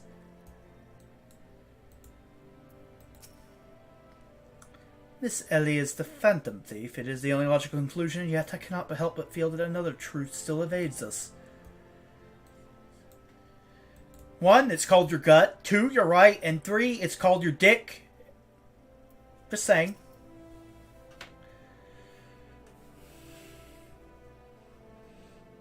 Inspector Brandon told me all about it. Who would thunk Miss Ellie was the phantom thief all this time? She sure fooled me.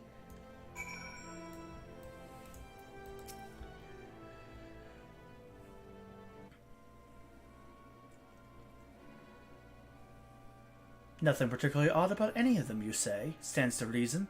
The fiend would not take such a risk if you were not utterly confident he could pull off the ruse. Curses, this one's not half the fool his son is. I must elude him quickly. Time is of the essence.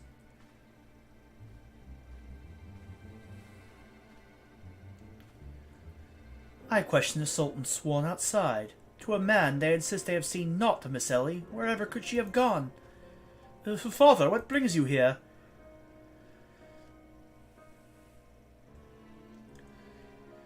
Yes, finally the pieces are coming together. Now if you would kindly stand still and shut up, the fiend already stands among us. Inspector Briarden, I should hope you are not doubting me. While I am quite convinced that even a master impersonator would struggle to recreate your particular brand of idiocy, the fact remains that anyone here who has spent even a moment alone must be considered a suspect. The thief has proven to be highly efficient in assuming new identities. An astute observation, my gangly friend. I'd say this occasion calls for a dose or two of that powder Dynamis here found earlier. There wouldn't happen to be another sachet or two lying about, would there? What remains of our supply has already been distributed to the search party, but worry not. They should be reporting back within a bell's time. Huh. Time might be against me, but just you watch. I'll wiggle my way out of this and turn you into the reeking, drooling corpse you deserve to be. I fear there is more time than we can afford, Miss Felice. Fortunately, my powers of deduction will lay the fiend's face bare within minutes. We know that, given the choice, the thief prefers to impersonate familiar personages. As Miss Ellie has had only passing interactions with my dear father, we could safely eliminate him from consideration. That leaves myself, Noshu, and Dynamis here. Noshu and I, in particular, have had a close and extended relationship with our suspect, and I shall begin by questioning mine own assistant. I assure you that none know her better than I.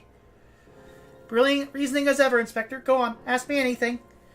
All the times for this overstuffed buffoon to start talking sense! If he asks me anything to obscure my cover as good as blown! My relationship with Noshu is so close, I dare say at times as if we share a mind. If this Noshu is truly my ever-loyal assistant, she should have no trouble completing my thoughts. I'm Amanda Mandeville. Man! Doing what only a Mandeville can. From the peaks of Quartus to Thanalan, Mandeville. Man, you're the best, Inspector! A perfect score. You may rest easy, dear friends. This is unmistakably, unequivocally, indubitably the true Noshu. I never loved you more than now, you marvelous muttonhead, you. Noshu, is something the matter? Just because you picked up a few more wrinkles beneath the eyes, there's no need to avert that charming face of yours. Wrinkles! Wrinkles! Look who's talking, you crusty, cretinous old... Genius, Inspector?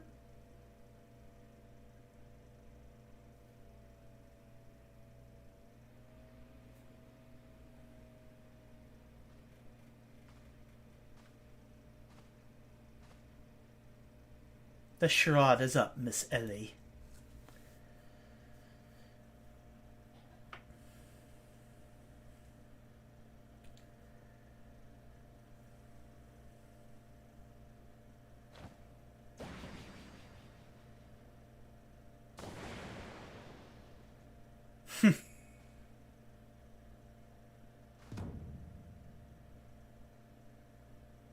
Miss Ellie, you look somehow different.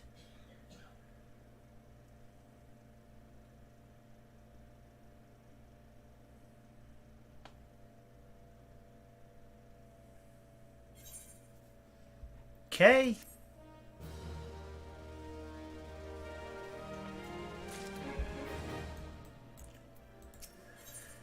Truth untold. Let's go.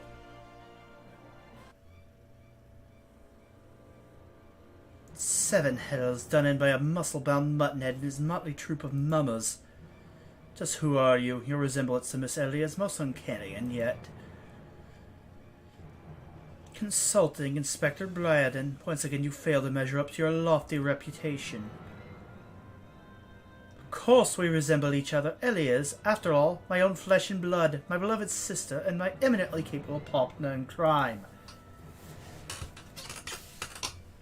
1,000 faces I may wear, but only one name do I bear. You can call me Cece. Charmed, I'm sure. Are you quite all right? Why, you look as if you've seen a ghost. Despite my moniker, I assure you that Ellie and I are no spectres. What we are, mind you, are the last living scions of Sylvan aristocracy. Bemused, are you? Befuddled to find two sisters behind the mask? Try using your brains once in a while. Every time you encountered a thief, Ellie was standing right in your midst. No, the thief that 4 times sold the show, owing those priceless relics, wasn't me. Meanwhile, Ellie hid in plain sight, supplying me just the knowledge I needed to stay one step ahead of my pursuers, all the while spinning the hair-raising tales of my exploits that won the hearts of this nation. We owe a lot to you, truly. Why, without the tales of your hapless attempts to catch me, we could never have risen to those heights of celebrity. Miss Ceci, from a gentleman to a lady, I would ask you one thing and one thing only. Just what is it that you and Miss Ellie hope to accomplish with all your schemes? Justice! 400 years ago, Uldan dogs reduced a great nation to a nation of zombies. At long last, the cowards that would still justify these foul deeds will suffer the same fate. Wait. The histories say that it was Silda that turned their own men into zombies. Use your brain, Briarden. The biggest perpetrator of fake news in the land is always the government. Of course the Ministry of Truth is lying. That's why they call it the Ministry of Truth instead of the Ministry of Lies, so they want you to believe the lies are the truth.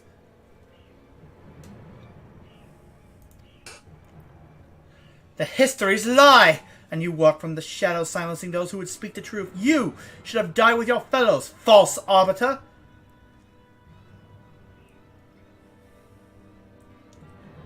It was Uldar that ordered the creation of that dreadful powder and wielded it as a weapon against our proud ancestors. The history of your glorious sultanate is built on a lie. What is this madness you speak, woman? Not madness, truth. Well, to people who live in a curated world of lies, the greatest madness of all is the truth. After all, nothing is more horrifying and maddening to a world of lies than someone introducing a little bit of truth to it. It's like introducing some old gods and some void into a material realm, you know? A lie is still a lie. Yeah. Yeah, true. But I'm just saying... I'm not saying that it's a good thing. I'm just saying that from the perspective of someone who's lived their entire life as a lie, the truth is like old god shit. It's like some weird maddening whispers from the dark that make no sense, that drive you insane, because it feels like it's out of place. Because it is. Because your entire existence was highly curated in order to trick you into thinking a certain way. And now that curation has been ruined by the truth, it's like opening a void portal and having a bunch of old gods come out and start eating people. It's like Lovecraftian horror shit. Your mind can't process it because your mind was never really taught to process it. But yeah, a lie is still a lie. You're right, Zero. Not madness, truth. The power in my possession was stolen from the Uldan army 4 centuries ago by one of my ancestors. They say it was his final act of courage in the moments before his leg fell off and his rotting head dropped from his shoulders. This is the truth that the histories don't tell. The truth that this doe-eyed Sultan Swan would kill to keep buried deep in the sands of Thanalan. But your time of reckoning is nigh. Oh yes, before long you and everyone in this rotten nation will know firsthand the horrors of my ancestors knew. And just what do you mean by that? Oh, how the idiots lap up the stories. A masked crusader for justice, a dashing rebel waging battle against power and authority. Oh, if only they knew. But they will see soon enough, when they're eating each other's brains out on the streets! In the last days, before our proud nation was razed to the ground, a band of the final survivors stole a vast quantity of the powder from the Uldan vaults, hiding it away in a secret vault sealed with powerful magics. The sole means by which the vault may be opened? By assembling 4 secret relics from Beladia. 4 relics once housed in the royal palace of Silda, before the Uldan dogs stole them and claimed them for their own. And so it dawns upon you at last. Yes, even as we speak, Ellie makes for the vault, and the 4 relics safely in hand. Just think. One day you'll be able to tell your own grandchildren you were there when the zombie powder rained down on Ulda. No, wait! You'll all be dead! Preposterous!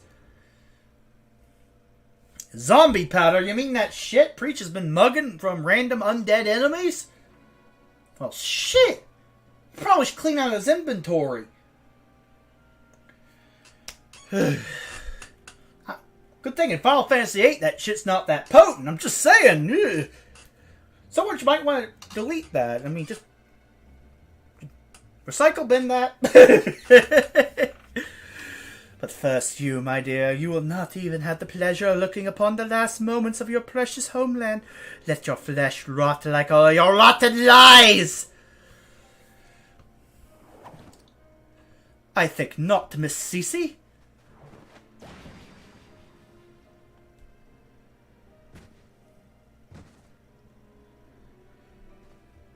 Hildibrand! You idiot. Just for once, could you not get in the way?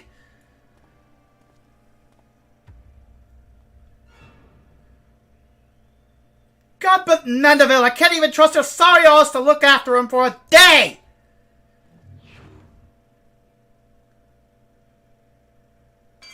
Ooh!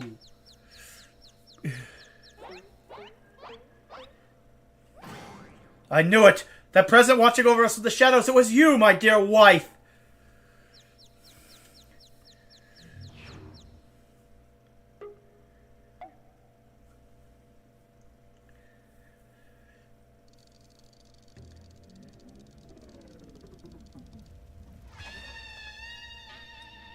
That's one badass culinarian.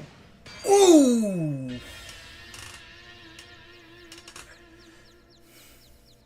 Ow! Am I to understand that you are Hildibrand's mother?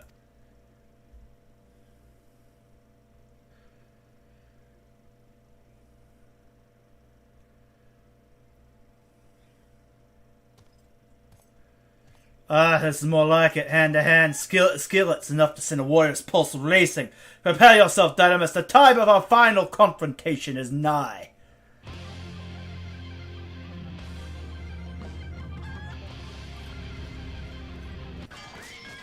Ooh. Sorry, Gilgamesh. You'll have to wait your turn. Do you have popotos or brains, you overstuffed buffoon? My beloved's boy would turn into a stinking corpse if you hadn't bloody noticed. You, Dynamis or something, was it?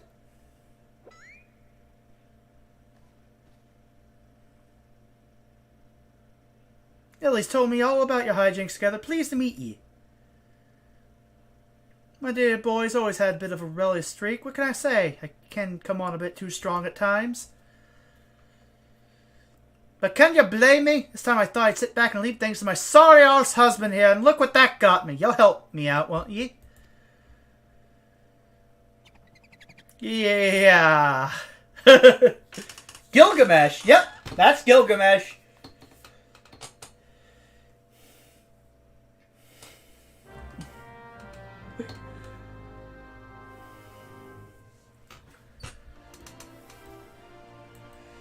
Okay,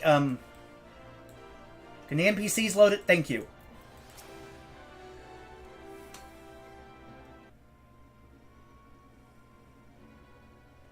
You're reunited with my dear boy for the first time in ages, and just look at him. He's green! Fortunately, there's still time to reverse the zombie curse, and I know just a remedy. A vial of holy water. The three ingredients are simple. A tatter of oversold rags, and a vial of twice distilled water. Singoda at the market stocks the former. The latter you can procure from a trader by the name of Guest. Now hurry! Once the poison spreads through his veins, no antidote will save him. In the meantime, I will search for the bumbler's bumbling assistant. With any luck, Miss Nashi was still alive.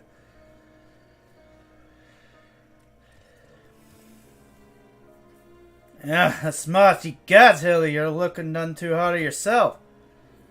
No thanks to you, you bumbling oaf. Now, are you going to accompany Dynamis here and make yourself useful, or do I have to reintroduce you to that wall? But of course, my lady, Gilgamesh is ever at your service. Singoat Sundries, was it? Come now, Dynamis, there's work to be done.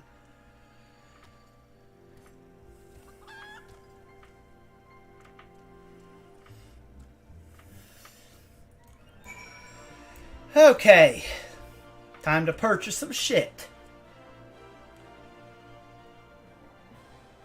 Time to head downstairs.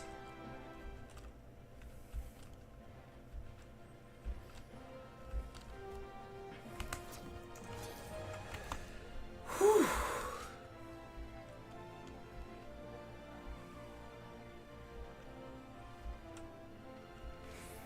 Okay, head all the way this way. Up here. There we go. Go through Pearl Lane and then turn right.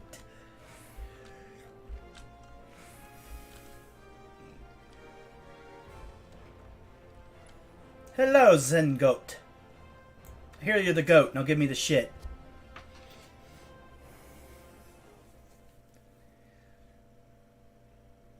Oversold rags, you say? I fear that I've only a single tire left in stock, and it's already been spoken for. But, my good man, you must reconsider. My dearest friend's life, and quite possibly mine own as well, hangs in the balance. I sympathize with your plight, friend, but a man has to take a living.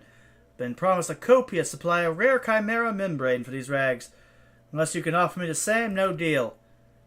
And you expect us to be able to summon such a rarity out of nowhere at a moment's notice?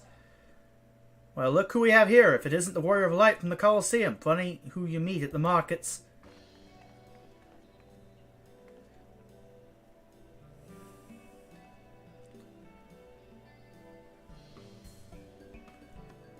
As it happens, I just returned from my training, and the slaying of 10 chimeras just happened to be my task for the day. If it's chimera membrane you seek, you're more than welcome to a share. My lady, you are far too kind.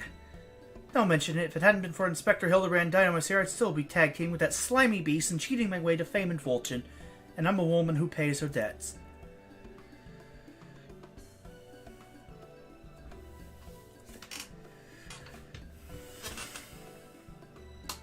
Oh, take me if it wasn't Avelia the Tempest. Ever since she confessed to her trickery and started climbing back up from the bottom of the ranks, I've been proud to call myself one of her biggest fans. Well, I have half a mind to give you the rags you seek simply for the privilege of meeting her. Kind sentiment, my good man, but we are more than happy to uphold our side of the bargain, aren't we, Dynamis? And with this, our task here is done. Now let us find this traitor named Guest.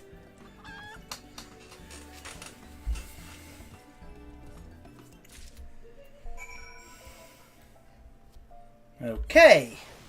Guest. Where in the hell are you, Guest? Check the map. Oh, wait. You're upstairs. Back upstairs.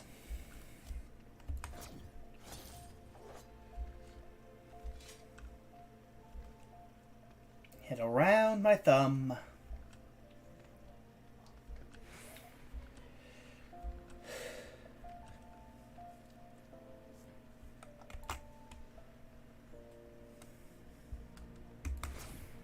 Teleport over here.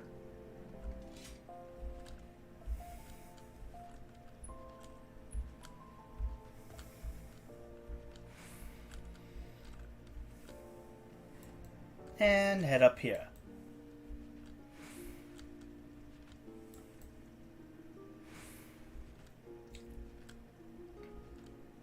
Around my thumb.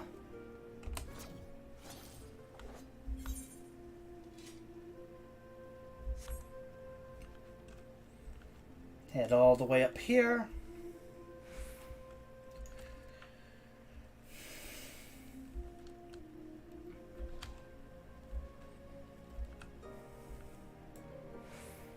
No, wait, it's here? Oh, he's here. Well, that's convenient. I was expecting to have to go around my thumb.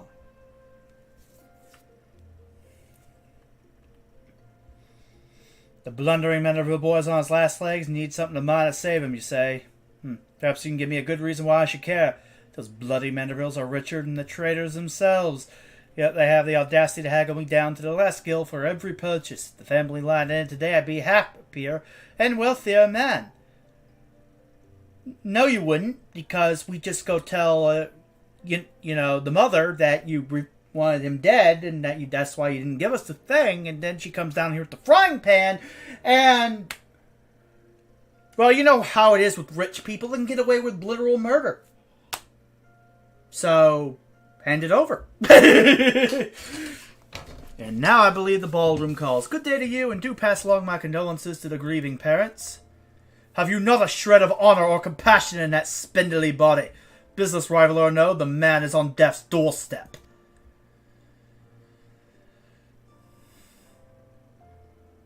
After the events of that day, my father will not so easily forgive and forget, but it matters not to me. No, my love for you is as deep as the 7 seas.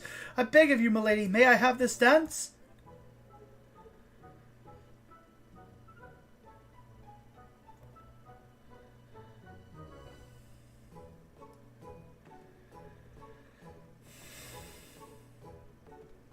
Oh, these individuals. Dynamis, what a lovely surprise. Are you here for the ball, perchance? Heavens, the poor inspector. Well, if it isn't the Lapis maiden in the flesh, what say you bid farewell to preening fops and scruffy adventurers and share a dance with a cultured gentleman befitting your great beauty?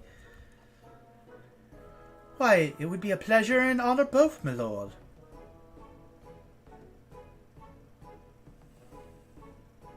Provided you first provide my good friend Dynamis with the bottle of twice distilled water that she seeks. He drives a hard bargain, man.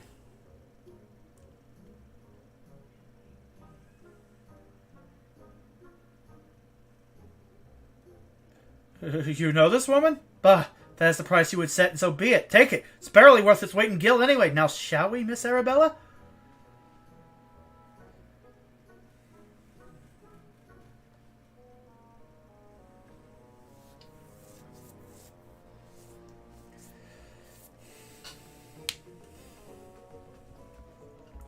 I knew Hildy would to be a worthy rival, but to think he was this beloved by so many.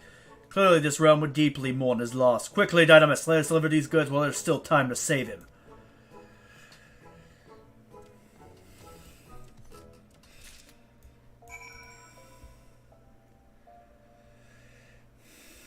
Okay. Gotta head to... Trying to figure out this map. Ah, yes, there we go. Turn up and to the right. There we go.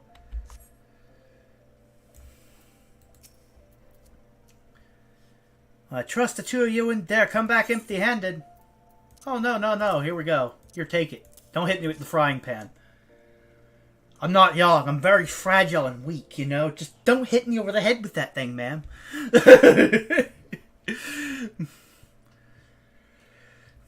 Bloody brilliant. I'd take you over my muscle-headed half-witted husband any day. Now stand back and let me show you some real Manderville home cooking.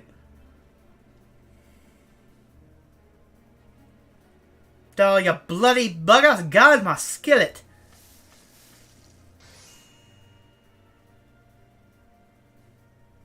That should stop it spread. Now it's up to Hildy to flush what's left out of his system. Don't worry, he's my son after all. I reckon he's still got some fight left in him.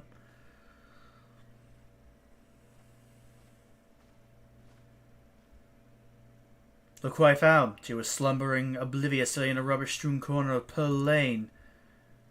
Boy, did that nap feel good. Yes, I'm sure it did.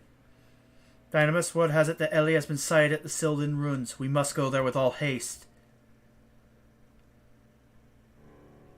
You've done well by my dear boy today. Don't worry, I'll handle things from here.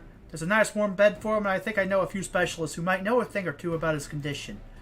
What in the seven hells are you standing around for? The future of Ul'dah is at stake.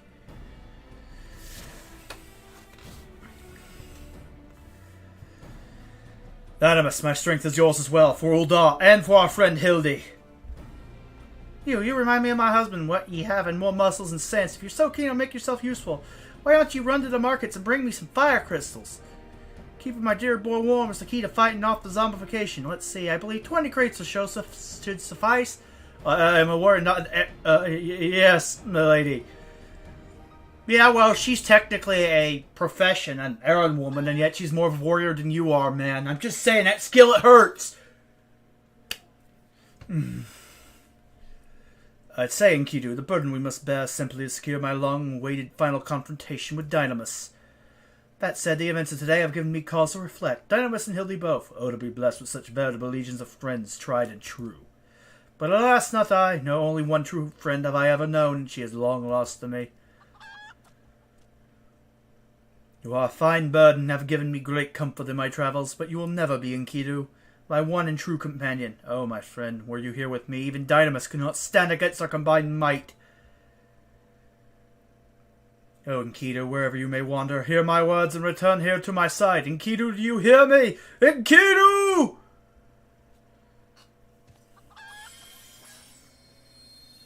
Ye gods, what was that flash from the heavens? Nearly blinded me, and what? The crystals, where have they gone? Fancy meeting you here, old friend. That voice. Could it be? My faithful companion, why must you always make me wait so?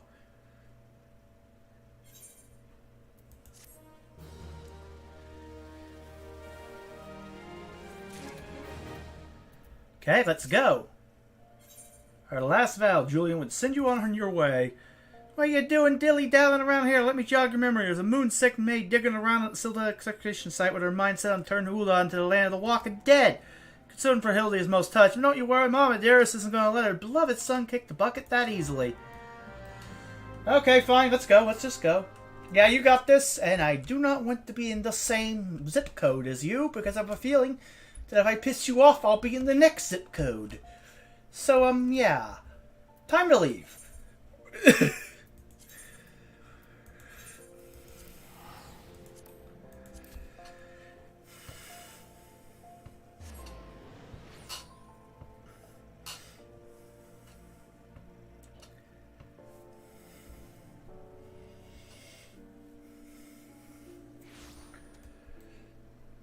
Okay, mount up and fly! Time to speak with Felice at the Silda excavation site.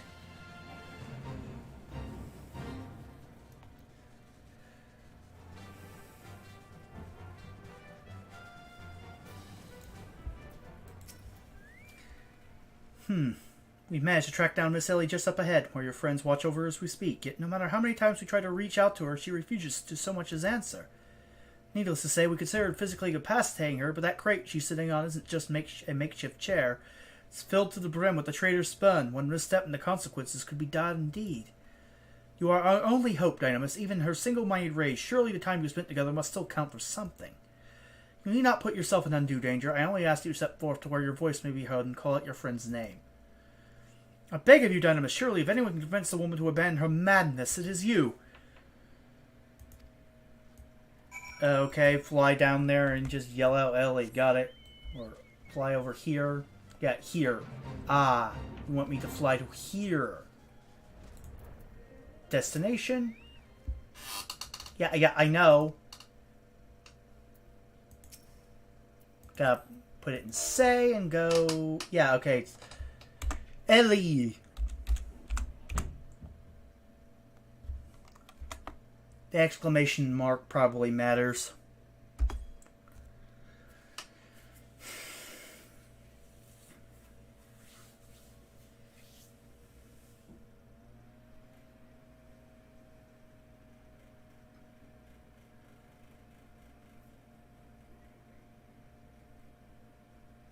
Dynamis, I suggest you leave this place while you still can. Bear you no grudge, but should you so much as think of interfering, I'll not hesitate to turn you into a zombie too.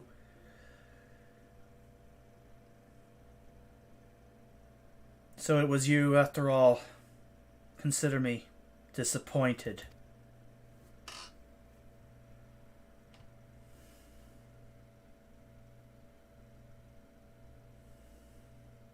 Your sister Cece is already in custody. Surrender now and I will see that no harm befalls her.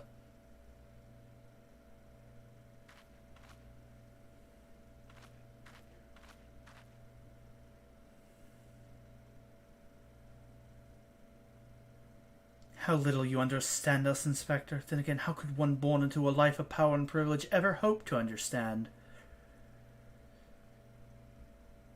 By being cast into a place of no power and privilege, kind of like Varian Rin was when he was kidnapped by the Defias and turned into a horde gladiator and earned the title of Logosh and had to work his way from the bottom all the way up, unlike a king, which is at the top by default because of their blood. I'm just saying there's a lot of ways for them to understand, to be honest. Yeah. To be honest, I think Briarden does kind of understand, considering he's an inspector and has interacted with countless people in the lower rungs of society who have felt mistreated. So, in some cases, by the people he's caught. So, yeah. Bullshit! I'm just saying there's multiple layers to this bullshit here.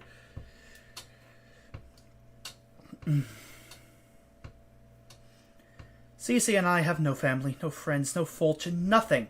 Two sisters against the world, with only our quest for justice to give us meaning. Long ago we made a vow.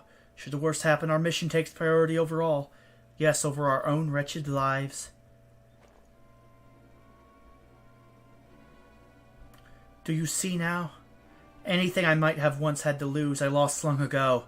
Now stand down or suffer the same fate as the old on dogs you would defend. Ellie, stop this madness! I'm sorry, Inspector.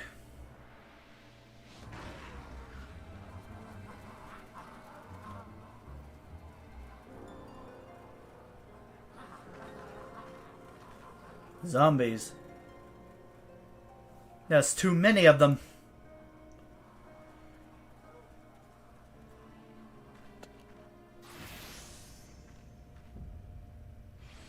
Oh, a day's work for a Manderville man, and now it's hammer time! Woohoo! Oh, there we go. They really should give crafting professions limit breaks in 7.0. But instead of having them be used in groups, you just have them used out in the open world. And it's not for gathering shit. It's like when you're surrounded by like a billion enemies, you can just do that. As a goldsmith. Why not? It'd be fun.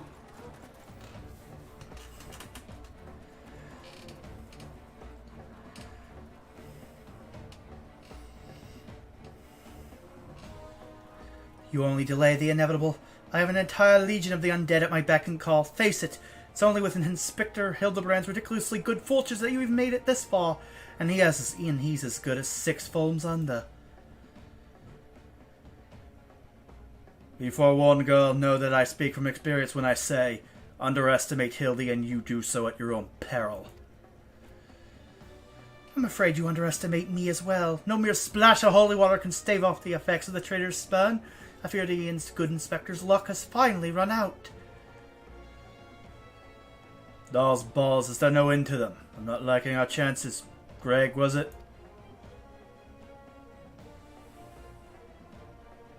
It's a shame to lose you, Dynamis. Warrior of light that you are. You might yet have served one last purpose for us. Go forth, my zombie minions!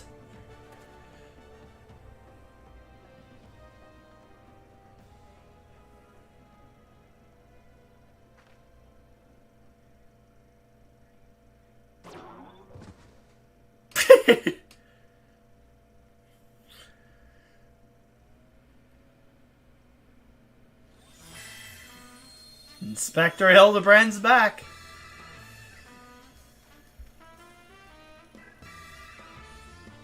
When darkness falls and hope fades to despair, 4 warriors born of light shall descend in the righteous glare. Bugger me with a broadsword, my eyes to be believed? A pose. No, these are not 4 warriors of light that I see.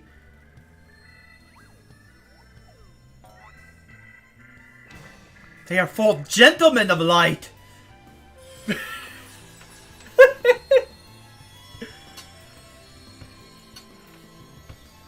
Just so, my good man. Hildibrand, agent of inquiry, inspector extraordinaire, has made his triumphant return. Did you miss me?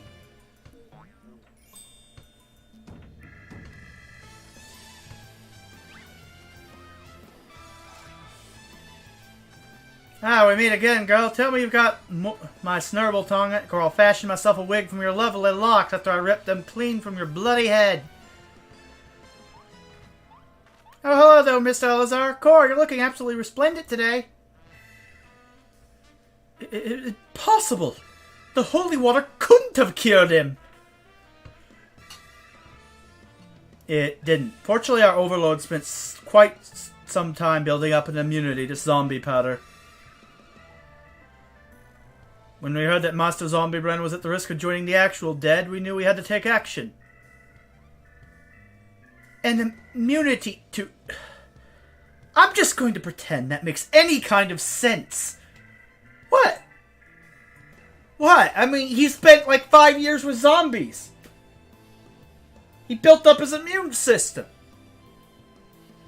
He's vaccinated. Get over it, man.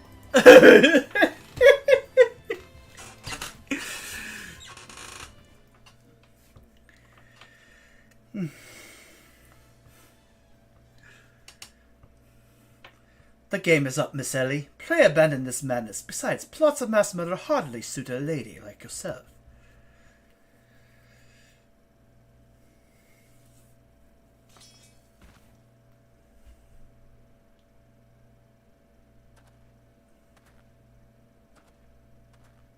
It's over. It's all over, Inspector Briarden.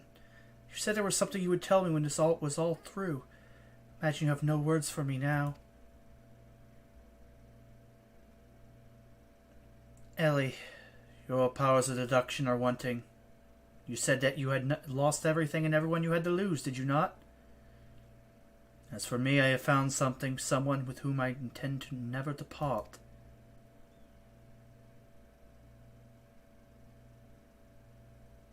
I care not if it takes years, even decades. When you emerge from your jail and cell a free woman, I will be there. What say you?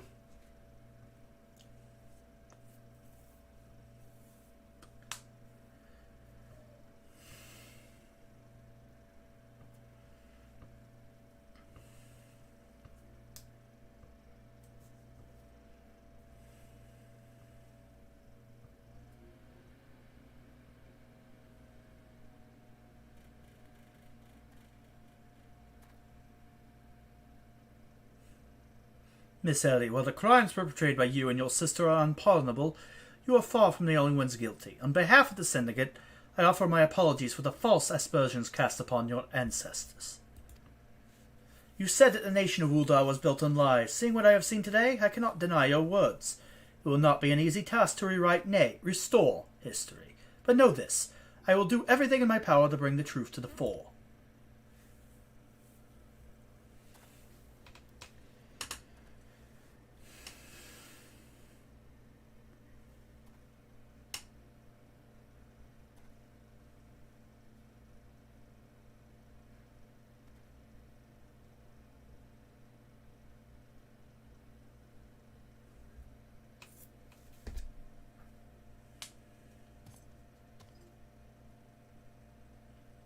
Are we not forgetting someone here? And by someone, I mean me.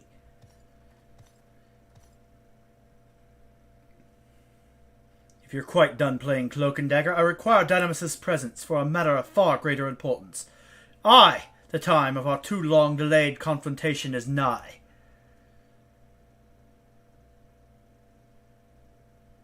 Quite a long face, friend. But mayhap this will have you singing a happier tune.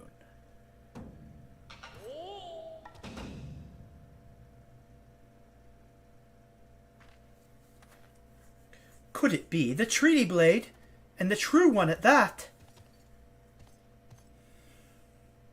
None other, and I have not the slightest intention of parting with it, save to the one who would defeat me in single combat. But I misspeak. It will not be single combat this time. Is that my cue, old friend?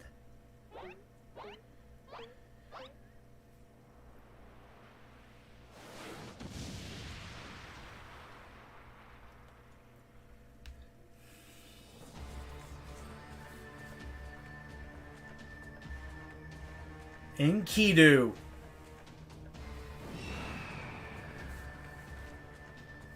Thal be merciful, what is that abomination? Some new breed of void scent? If my theory about the origins of Aetheris and the connections to FF5 are correct, then in theory, void scent would technically be a new breed of the monsters in the Rift from FF5. Whatever, semantics. Chicken and the egg. Besides, it's just theory anyway.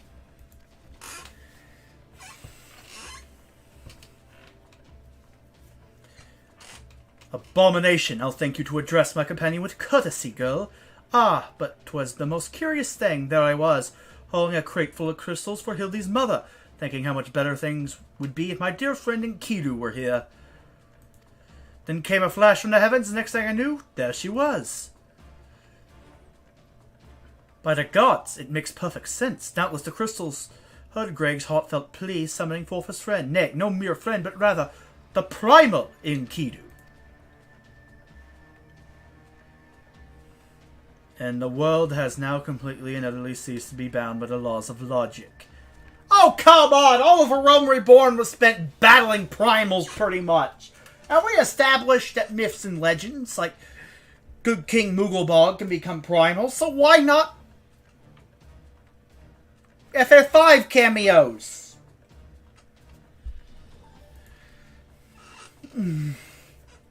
Dynamis, you may have bested me in the past, but facing two of us together will not prove so easy a task. And yet I trust you will not shirk from the challenge. I and Kidu and I shall await you at Amdapor Keep.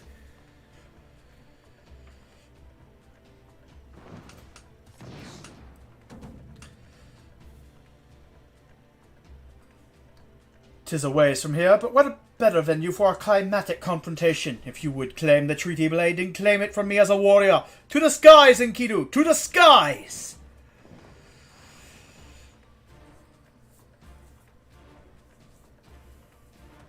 Two against one? That's not very gentlemanly of you of Greg. Come, Dynamis, to Andapor!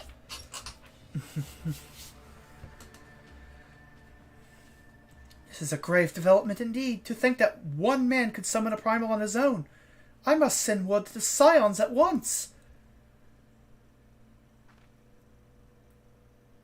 They usually just send me in there to kill it anyway.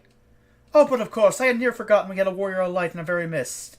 Please, Dynamis, you are our only hope to slay the primal and reclaim the blade.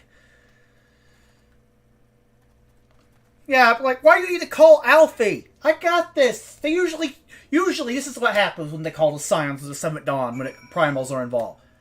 Hey, there's another primal, like, another one. Oh, another one. Hey, Dynamis, you there over Lake Pearl? Yeah, I'm here. Kill the fucker. See, I just saved you a few extra steps. I saved you the paperwork. I'll just do it now. Fuck it. You're the only one that can go in there without being tempered. Would you kindly just kill it? Okay, I'll do it for the billionth time. Fuck it.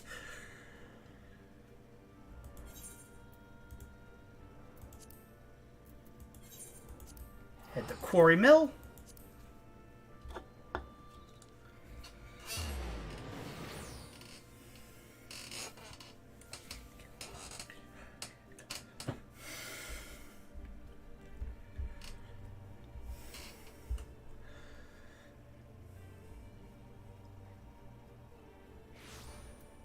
Real money trading. Time to narc. I agree. They are pieces of shit. Selling gold! How dare you!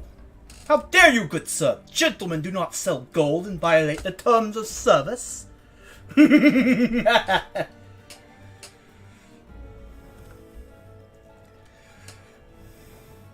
Ah, here he is again. Is that you, Dynamis? Pray, forgive me. I was right on Greg's trail when I encountered a subterranean curiosity that demanded my immediate attention. I'll be concluding my investigation forthwith, but in the meantime, may I trouble you to entertain Greg and his primal friend in my stead. Together we will reclaim the tree braid from that knave, Dynamis. Yes, just go on ahead. I'll be along directly. Battle in the Big Keep is now accessible.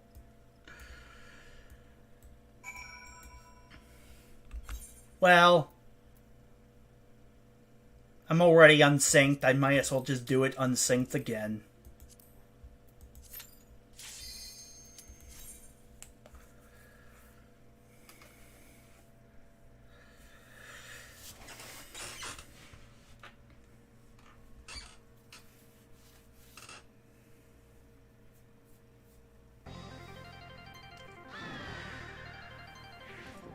I guess they didn't have a boat to fly out to. Didn't want to recreate FF5. At long last, we meet again on the battlefield. I dare say Enkidu shall come to enjoy our tussles as much as I. You, however, might not find this one so enjoyable. Unless you enjoy getting pounded senseless! Ha!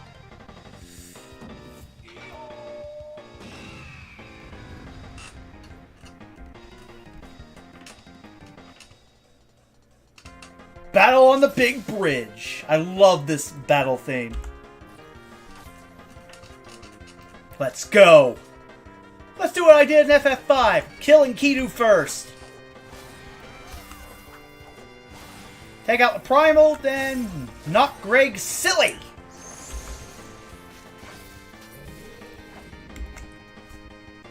Fight on, Enkidu! Enkidu, are the bonds of our friendship so fragile?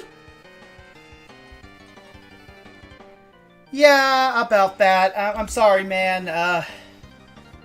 It was a knockoff. Also, yes, your bonds of friendship were that fragile even in the original. Me? Run away? Ha! I was but seeking out a more suitable spot to celebrate my inevitable victory. But enough exposition. Now we fight like men, and ladies who dress like men!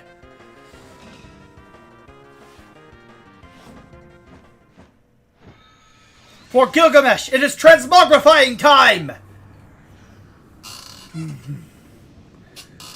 I love that line from FF5. Now we fight like men and ladies who dress like men! They're calling out Ferris for being a cross-dresser. Not trans, like some people would probably try to argue. The mightiest warrior ever to grace Eos stands before you, by which I mean, I, Gilgamesh, prepare yourself!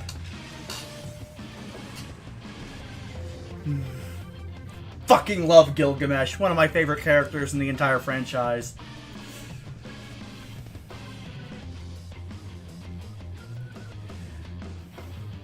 Let's go.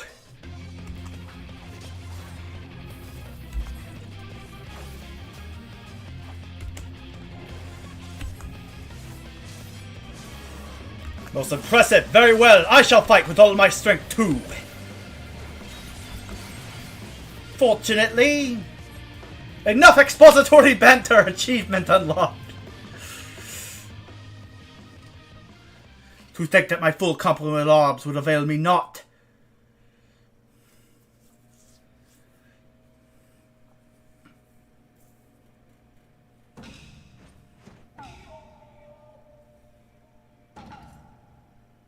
No more hijinks from Gilgamesh. You have my word. The Treaty Blade 2 I shall return, just as soon as I remember where I hid it. Anyway, I yield to your unparalleled puissance. Spare my insignificant life, will you?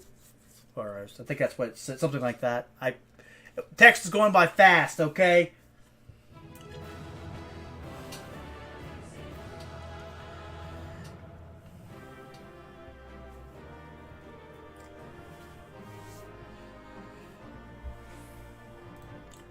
Huh, what's in the chest?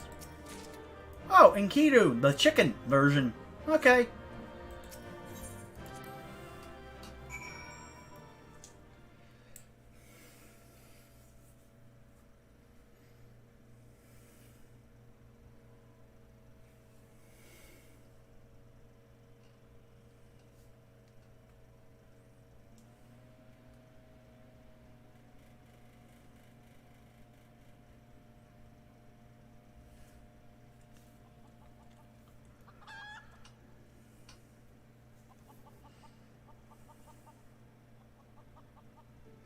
Not. I lied. Again, like a rug. Oh, I killed me.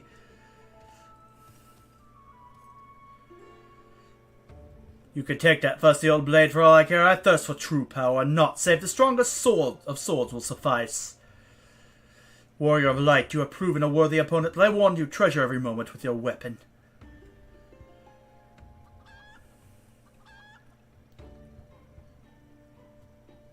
For as sure as this day follows night, the hour will come when I claim it as my own, till we meet again.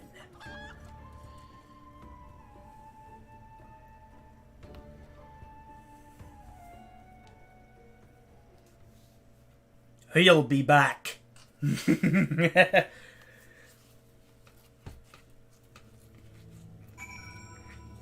be back in the Stormblood Hildibrand quest lines. I know. Where? Not gonna spoil it. What ho, Dynamis? Have you seen Greg and his oversized avian companion? Lead me to them at once, and we shall deliver the Kulagala together. I unsynced it. They're dead. The battle has already been won. That is triumphant news indeed. Clearly the lessons you have learned from me have not been for naught. And what's this you say? The 3D blade lies hidden somewhere in the nearby wood? Worry not, my ever-loyal associate, for no buried treasure will escape the keen eye of Hildibrand, Age of an Inquiry, Inspector Extraordinaire. Now, which way was the forest again? all around us.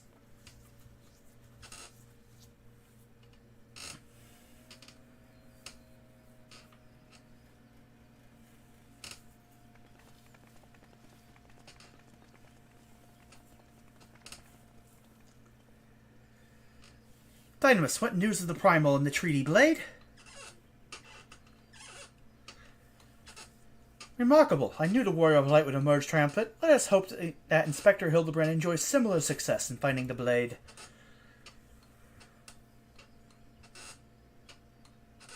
Such design, such craftsmanship, at once bold and powerful, yet sensitive and refined. I believe I found the inspiration for my next masterpiece. Of course they're beautiful. They were the greatest treasures of lost Silda. To think that they were locked away in the vaults of those that destroyed our homeland and dragged our ancestors' names through the mud. And just how did you come to know of these long-lost relics? There was an ancient scroll passed down in our family, left to us by our dear grandmother. It spoke of the 4 warriors of light, their 4 relics, and an incantation of untold power. If we could have wielded this magic of legend, Ellie and I might still have had the last laugh. Alas, speaking the words had no effect. Only a warrior of light can wield the power, so the legend goes. Ah, well, I wouldn't have given to see it. The ultimate achievement of the greatest mages this realm has ever known. And just what sort of incantation is this? The ring cast open the doors of justice. The wise man whispers a verdict true. Azima's virtue shines down from the heavens. To complete the incantation, the warrior of light would then hold forth the treaty blade and speak. Blade in hand, I swear unto you. The legends differ as to what happens next, but all speak of a great holy radiance shining down from the heavens. Over here, friends. Hildibrand, agent of inquiry, Inspector Extraordinaire returns with tidings most triumphant.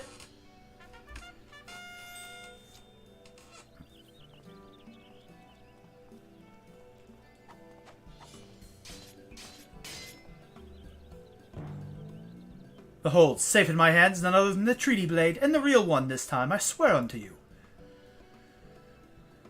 Yes, just like that, I swear unto you, then...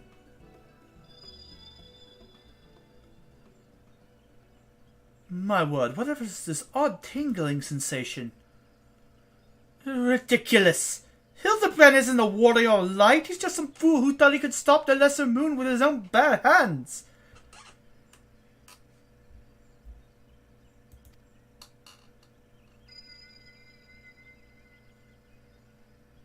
It would seem the treaty blade is just as confused as the rest of us. No, the light! Someone stop it! I won't stand to see the legendary power of our forefathers wielded by this muscle-bound buffoon!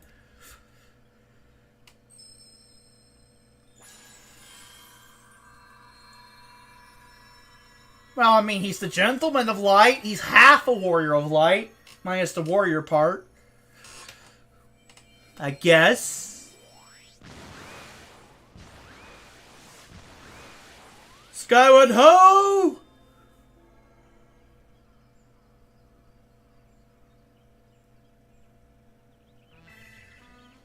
Well, I dare say that proved to be a most useful incantation indeed.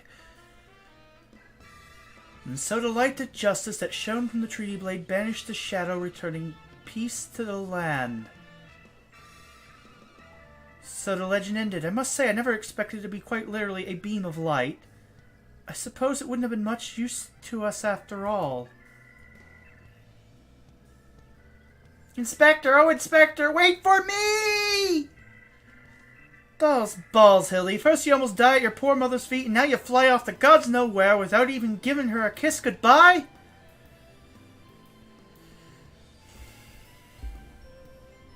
Oh-ho! It appears that a case of wanderlust has once again struck Hildibrand, as it has many a Manderville man before him. Godspeed, my boy. When the day comes that you tire of mystery solving, your dear old man will be here to pass on to you the family art.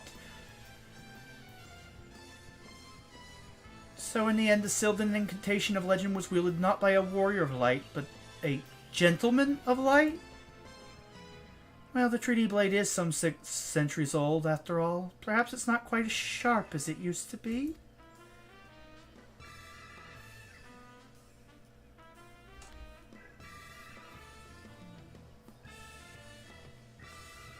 The magic that brought peace and happiness to the people of Belladia. It was every bit as beautiful as I imagined. To think I would see it with my own eyes is nothing short of a dream come true. He bumbles and stumbles through yet another case, and still he manages to make a girl's dream come true. A gentleman to the end. The bloody bastard.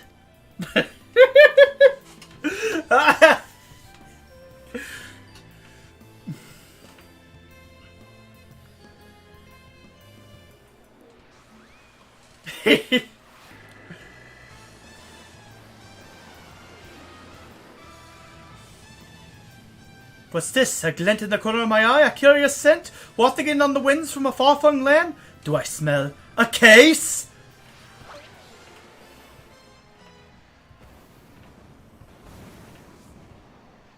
Worry not for me, my friends, for wherever the wrong want succor, I, Hildibrand, shall be there, till we meet again!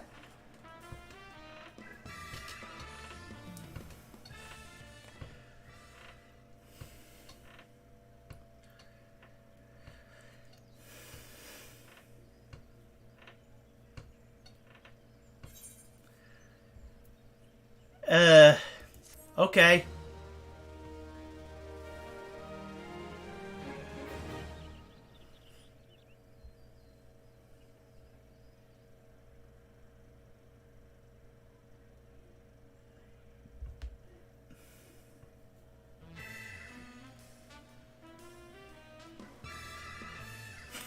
And that's all for the A Realm Reborn Hildibrand stuff.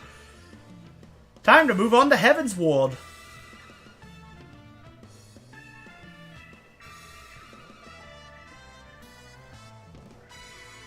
But tomorrow will not be more Hildibrand. It will be, well, Final Fantasy IX.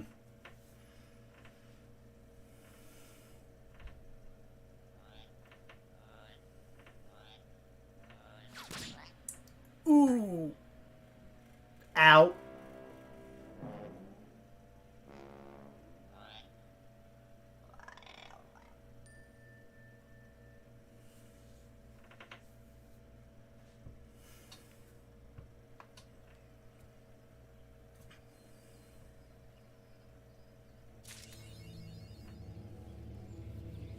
Okay. Where is the next Hildibrand quest? Let me go to Foundation. I think it might now be in Ishgard? Yeah, I think it's in Ishgard because he crashes out. Yeah, okay. Ishgard. I'm heading to the right spot. I remember the beginning of this quest line now. Towards the Foment. That's a recruitment notice or some shit. Leaves of Ishgard. So you want to...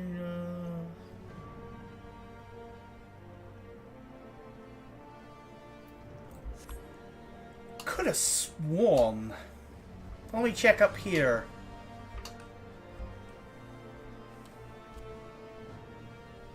Just want to get it set up for next time. I don't want to start it just yet. But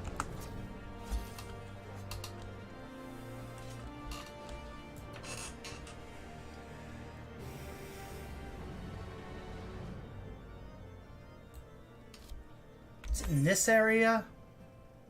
Gods of Eld. A dark spectacle. A gentleman falls rather than flies. Yep, over there. Though, since I'm doing Hildibrand, I might as well just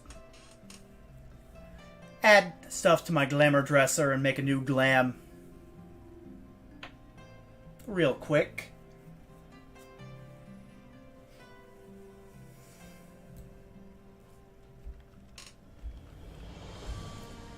Where in the hell is... there we go.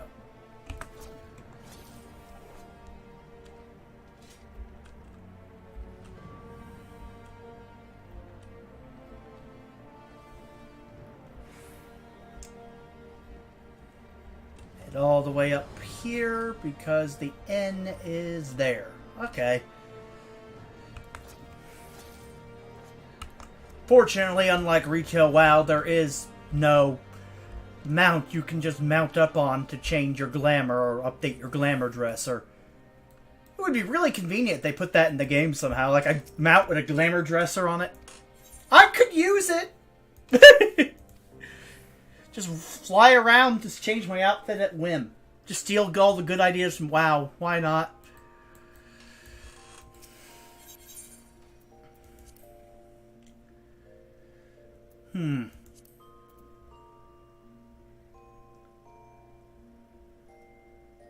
Ah, there we go. Put that in.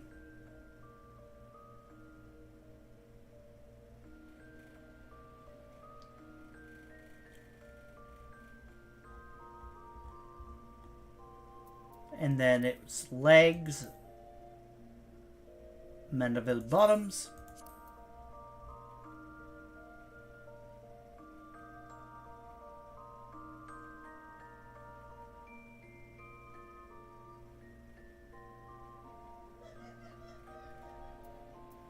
There we go, and time to edit my glamour plates.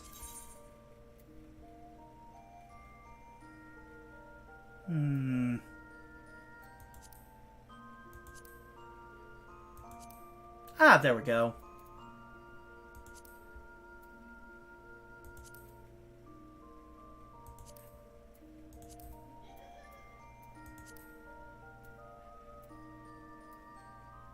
What the hell is the Mandeville bottoms?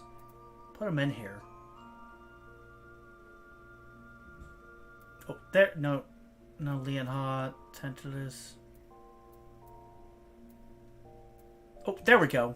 Fucking blind.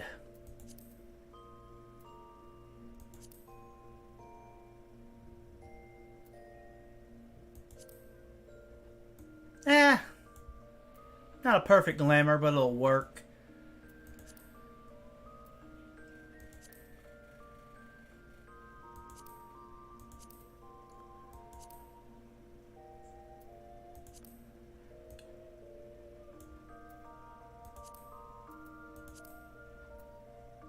No. Yeah, I'd just rather have Squall Leonhardt's gloves. There we go.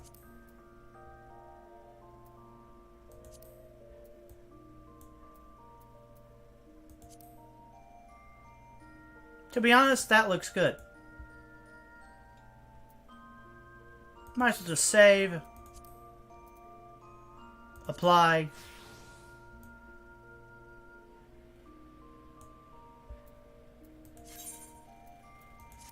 There we go. Now I'm all set up for next time.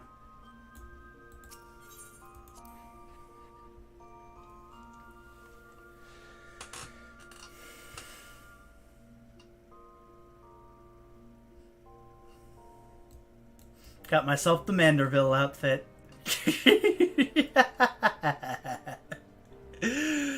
Ah, there we go.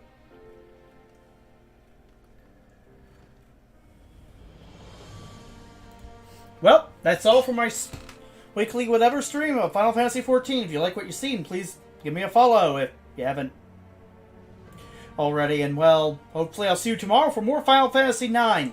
I need a break from Hildibrand before going back to Hildibrand after I, do some Final Fantasy IX tomorrow. Basically, the next day will be Hildibrand, not tomorrow. In any case, it's been Captain Alexander. See you later. Bye-bye. Before you go, I'm just going to raid whoever because, I just want to get this over with. Ah, Iron Mouse. Good.